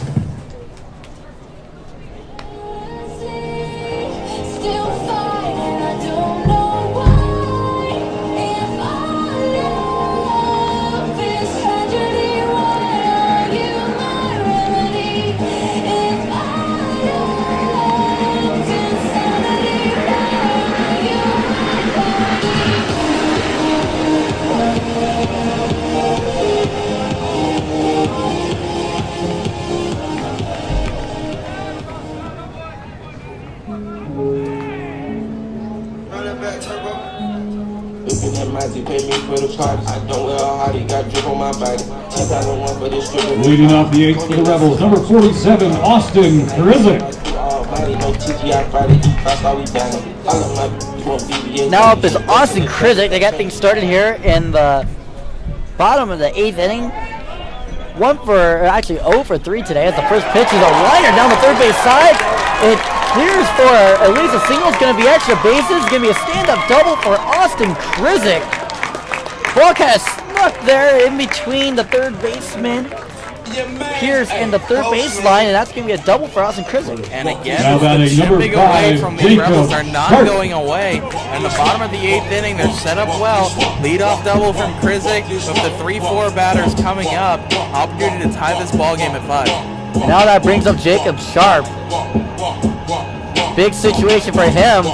Sharp is one of those power hitters with one swing of the bat. It could be a Rebels lead, but also he could tie up the game with one swing of the bat. Well, runners left on base today by the Hustlin Rebels. They've out-hit the Wolfpack 12-9 so far, but they're still down in the run column by 1. 5-4 is the score. Runner on second here, as there's a slider taken for a ball by Sharp. Sharp, last time he got on base was in the first inning with a single. 1-0 count. Here comes the pitch. It's going to be a slider. That's a ball. It's on a 2-0 count to Jacob Sharp. And you know that Sharp's going to be licking up the chops right now with the 2-0 pitch. Yeah, he's looking for something over the heart of the plate now that he can drive. The number 1 hitter into today's lineup for the Rebels is the next pitch is taken for a ball. Another slider on the inside part of the plate that doesn't get the call. It looks like Kometko out there on the mound. He's shaking his head a little bit, not knowing where he wants to throw his next pitch. 3-0 count here to Sharp. Here comes the pitch from Kometko. It's going to be a ball 4 on a ball that just slid away from him, and it's now runners on first and second here for Darian Williams. Williams 2 for 4 today with 2 singles and a stolen base. Williams steps in the box again with the walk. That does put the double play in order for the Wolfpack if Darian Williams is a rollover in the infield. There's also a sacrifice bunt situation here. Definitely watch out for that. Here's the first pitch. It's going to be a slider that's called a strike. I could definitely see I could see him taking the first pitch there at the strike, then bunting because hey, like if the pitcher's having trouble finding the zone, don't give him a free base. But watch what happens here. It's going to be a 0-1 ball, low and inside. Because you definitely got to get these runners at least over. And that's where the Rebels have struggled really in extending these innings, obviously scoring run in the last 4. Now here's the 1-1. It's going to be hit right up the middle, and it's going to drop. And now it's going to be Krizik being sent on home. He's going to score. Now tie up the game. Runners on first and second. Krizik scores in the run. An RBI single by Darian Williams ties up the game at 5 apiece. Now batting number 14. A huge at-bat there by Darian Williams comes through when they need it in the most, and the Rebels from 5 runs down to tie it at 5 in 5 innings of work here in the bottom of the 8th inning. Brings up Cade Higgins. He's 1 for 3 today with a double. Bunt attempted. It's going to be a bunt over to the pitcher. He's going to be able to make the play at third base, so it's going to be a fielder's choice now with 1 out. And it's again the same thing that happened last inning, a sacrifice bunt where you're not sending the runners and they're not able to get to third base in time. That one is a little bit closer. Nope, it's Braden Murphy. Sorry for cutting you off there. I don't understand that. Sharp just... I agree with you on that. What's the point of doing the sacrifice bunt if the runners are not going to move over? Now you're in the same situation that you were with 1 out. Murphy 3 for 4 today. The only time he didn't even get out. He got on all 4 times. It was an error in the 6th inning, which still brought home Darian Williams an RBI. Runners are on first and second here for Braden Murphy, as he took a 1-0 fastball for a ball. Here's the 1-0. Murphy swings and misses up the 1-0 pitch. But Murphy, he deserves this opportunity to have some runners on and take a hack at it with getting on base all 4 times so far today. Here's the 1-1. Here comes the pitch. Murphy swings, and it's going to be a foul ball to make it a 1-2 count here. Runners are on first and second base. First and second base here for Murphy when they need him the most right now. He's had a great day up to this point. A single here to bring in the go-ahead run. The 1-2. Murphy hits it hard, deep right field. It's deep, it's going out, and it's off the wall. They'll bring home a Darian Williams, and it will be a stand-up double for Braden Murphy. A 2-double day, a 4 or 5 for 6 day for Braden Murphy. The spark plug for this team today is Braden Murphy, and he deserves that moment 100%. Braden Murphy has been the utility guy every single game so far in this season, and for him to come through like this, by far the player of the game for the Hustlin Rebels, as that is a stand-up double to take the lead 6-5, and with 1 out remaining, no double play in order, the Rebels still have runners on second and third. Now here's the time for the Empire to actually strike back with Palmyra with the Star Wars music. Up by 1 run, but he could extend it a little bit. Takes ball 1. 1-0 count here to Myro. Here comes the pitch. Myro hits it hard. Deep left field. It's going to go over the left fielder's head. It's going to go off the wall. That will bring home 2 runs. It will be a stand-up double for Paul Myro, and the Rebels are running away with the game right now. They have come back from 5-0 down to take the lead 8-5, and they are in prime position now to win the Silver State Series. The Wolfpack were up 5-0. Looked like it was going to be a Wolfpack day, but the Hustlin Rebels scored 1 run in the 4th, 5th, 6th, and 7th inning to make the score 5-4. And then in the bottom of the 8th inning, the bats have exploded. The runs have been brought in. It's 5-8 right now. The Hustlin Rebels are up as there's a pass ball thrown by the pitcher Klemenko to bring Myro over to third base with 1 out here, but Panara up the bat. And it looks like Clayton was just shell-shocked behind the plate. It's a fastball that goes off the tip of his glove, and he looked like no runners were on. He kind of was lackadaisical about going to go get that ball, and Myro advances to third base. Lackadaisical play, a little bit of complacency it looks like from the Wolfpack, both on offense and defense, and the Hustlin Rebels took advantage, and they're up right now 8-5. 8-5, a little mound meeting with the catcher and the pitcher here, Klemenko and Clayton.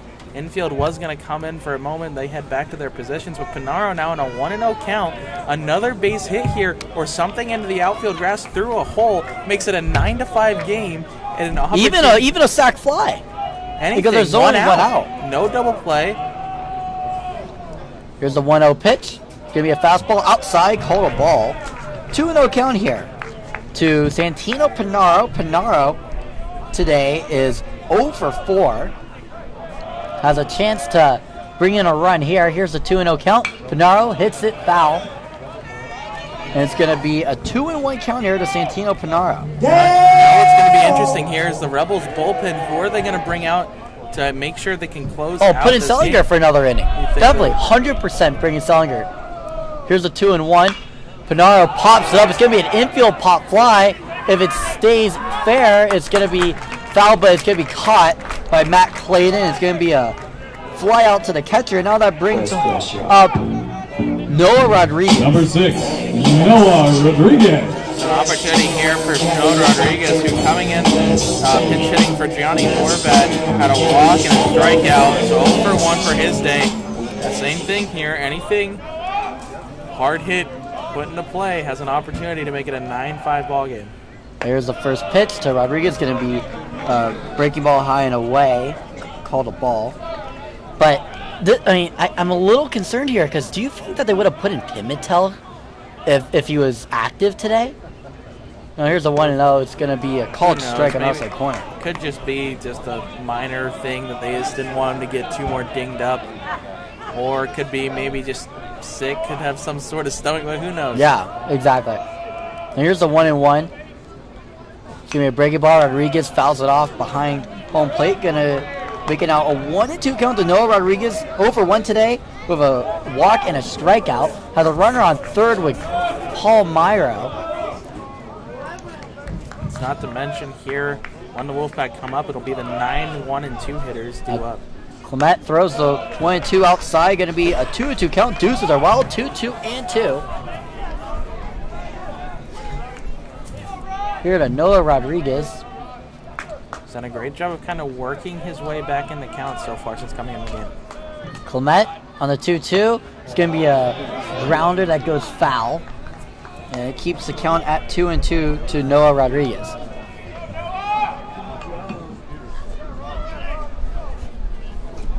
Just excellent job, though, by the Rebels in this thing, just passing the bat to the next guy, not trying to hit a home run.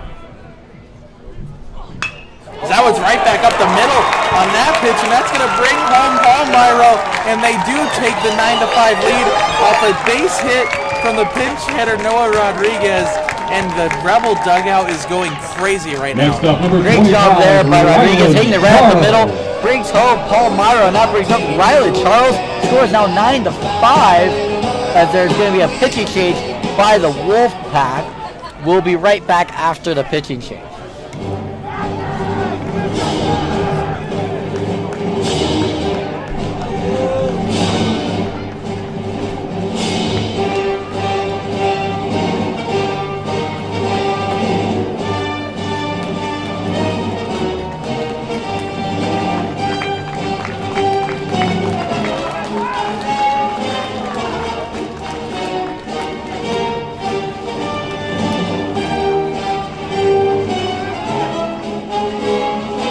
Ladies and gentlemen, now pitching for the Wolfpack, number 35, Lucas Gaither.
Now coming in the pitch is senior Lucas Gather, the senior, the left-hander.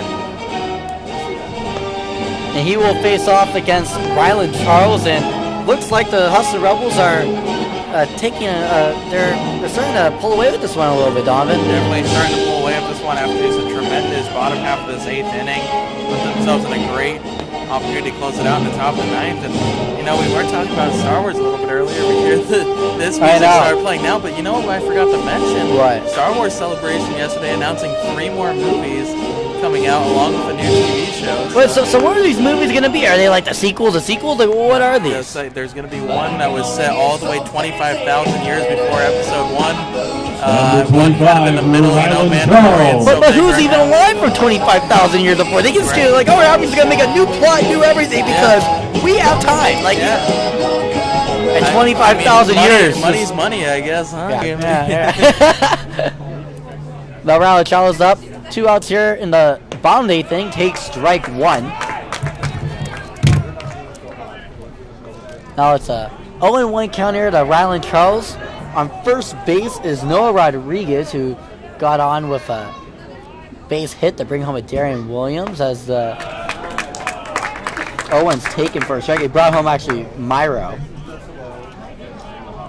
Now it's a 0-2 count here to Rylan Charles. Here comes the pitch, the 0-2. It's going to be swung and fouled off by Charles. The Gather's got 2 strikes on Rylan Charles and is ahead on the count.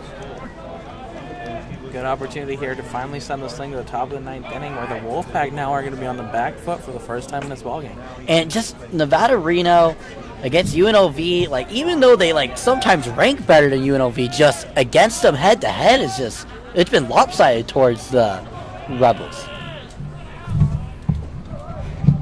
As here's the 0-2, moving by the runner, Rodriguez, as Charles pokes one out to left field, and it'll be station to station there. That'll be a single for Rylan Charles. Now it'll bring up Krizik for the 2nd time in this inning. And like you said, the Rebels have now fully batted around in this inning, and we have been waiting for this offensive explosion that has seemed to be brewing for this entire game, and finally happens in the bottom of the 8th inning.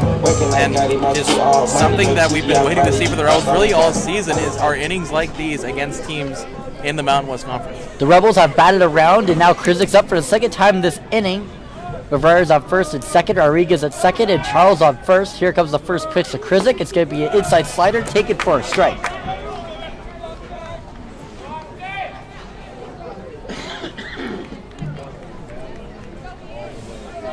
But this game is two stories, the first 3 innings and then the rest.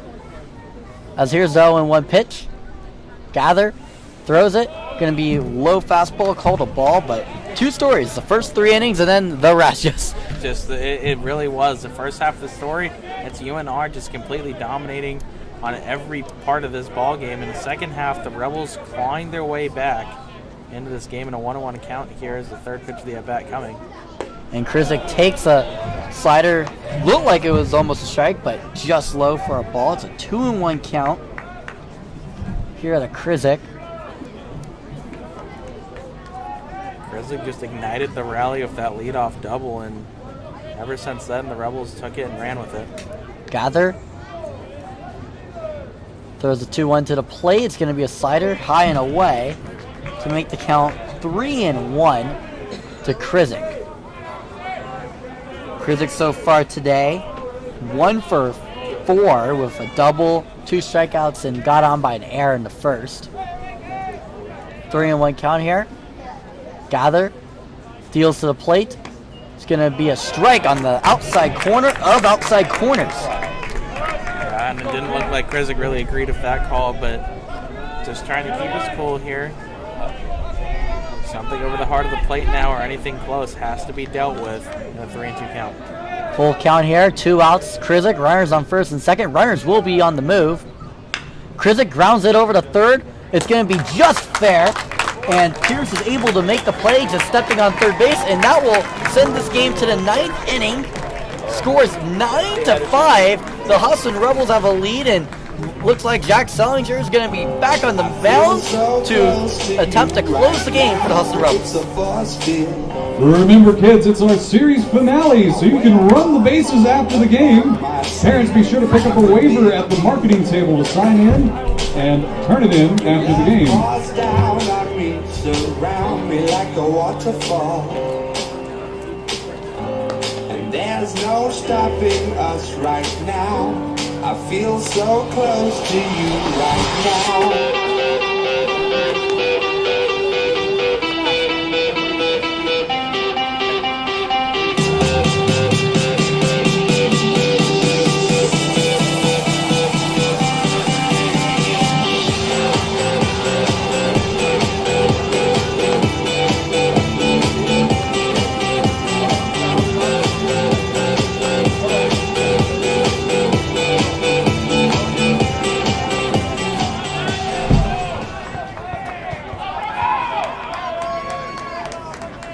Leading off the ninth for the Wolfpack, number 5, Mason Hirata. Now up is Mason Hirata, the 9 batter, also the shortstop for the Wolfpack. Going to start it off here in the top of the 9th inning. Rebels have a 9-5 lead after a rally that started in the 4th inning, as the first pitch is high and away to Hirata. That started in the 4th inning, kept on chipping away, scored a run in the 4th, 5th, 6th, and 7th inning, and then a 5-run 8th inning makes the score 9-5 as Sellinger. The 1-0 is a slider that cuts in for a strike. But I mean, I wish that, like, if I saw Sellinger and I scouted him, you know that slider's coming and you can crush it. Here's a 1-1 slider, cuts in for a strike on the outside corner. I mean, that's really hard to hit. But I mean, the sliders that start on the outside corner and cut down the middle, if you're expecting it, it is hittable. It's definitely hittable. Just 1-2 is high and away. If Sellinger's able to locate with his fastball and he has his slider on, that's what makes him so difficult to hit, as he does get the opportunity here to close out his game in the 9th inning. Here's the 2-2 slider. It's going to be popped up. All around an elevator shaft, Ryan. Yeah, as it looks like Darren Williams is under it, and he's able to make the play. But you're right, I didn't even see where the ball went because there's a canopy that obstructs the view, so I didn't know like where it was going, but I knew it was short because the infielders were on it, and Darren Williams was able to make the play. So just like that, Reno, the Nevada Wolfpack down to their last 2 outs in this game. Still need to score 4 runs if they were to come back with a miracle. Now up is Stremecki. Stremecki takes the first pitch, slider, called a strike, and that movement is sharp from the pitches from Sellinger. Now here's the 0-1. slider, pulled away foul. It was like an inside slider there on Shemeki. So count now moves to 0-2. Salinger getting ahead of these Reno batters very quickly here.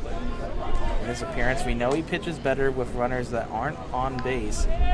He's been able to limit that damage here in this outing. Now here's the 0-2. It's going to be high and away on a four-seam fastball taken for a ball.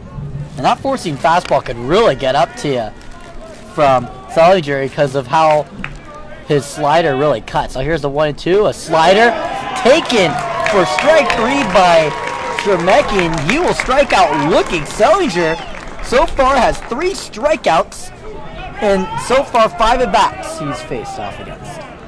Yep, he's just been dominant here today. The batter number 12, J.R. Freebie. Talk about him and Nick Rupp, 2 big lefty pitchers out of the UNLV bullpen. Now Reno's down to their last out. His first pitch is a fastball outside taken for a ball with J.R. Freebie up to bat. So far he's 0 for 3 with a walk today. Here's the 1-0. Salinger deals. It's going to be a slider taken for a strike. A lot of takes on that slider. It just has to look so not appealing to the batter. I mean, I know, but I mean, you know what's coming. Now here's the 1-1. It's going to be a fastball high, hit deep. Charles is at the warning track, but he seems to have a grip on it, and he makes the catch at the warning track to retire Freebie and end the game 9-5. An impressive come from behind victory for the Hustlin Rebels.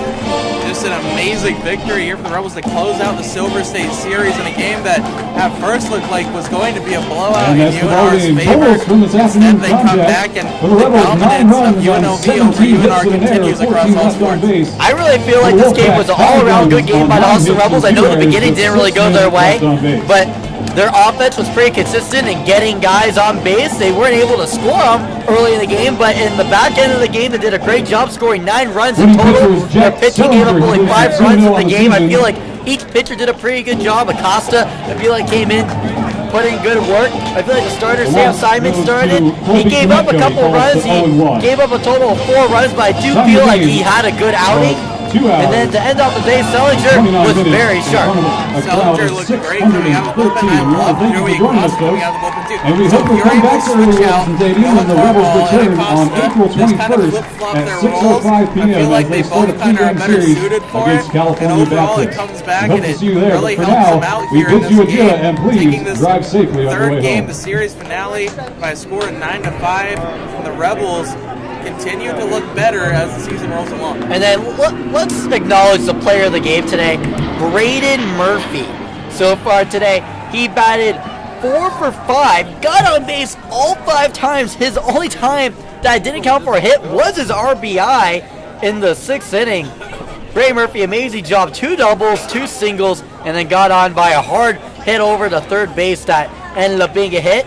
And that is why the Hustlin Rebels won the series 2 games out of 3 here against the Wolfpack. I gotta say, that was really good baseball today by the Hustlin Rebels. Really coming from behind, keep on chipping away from the deficit, and ended up on top.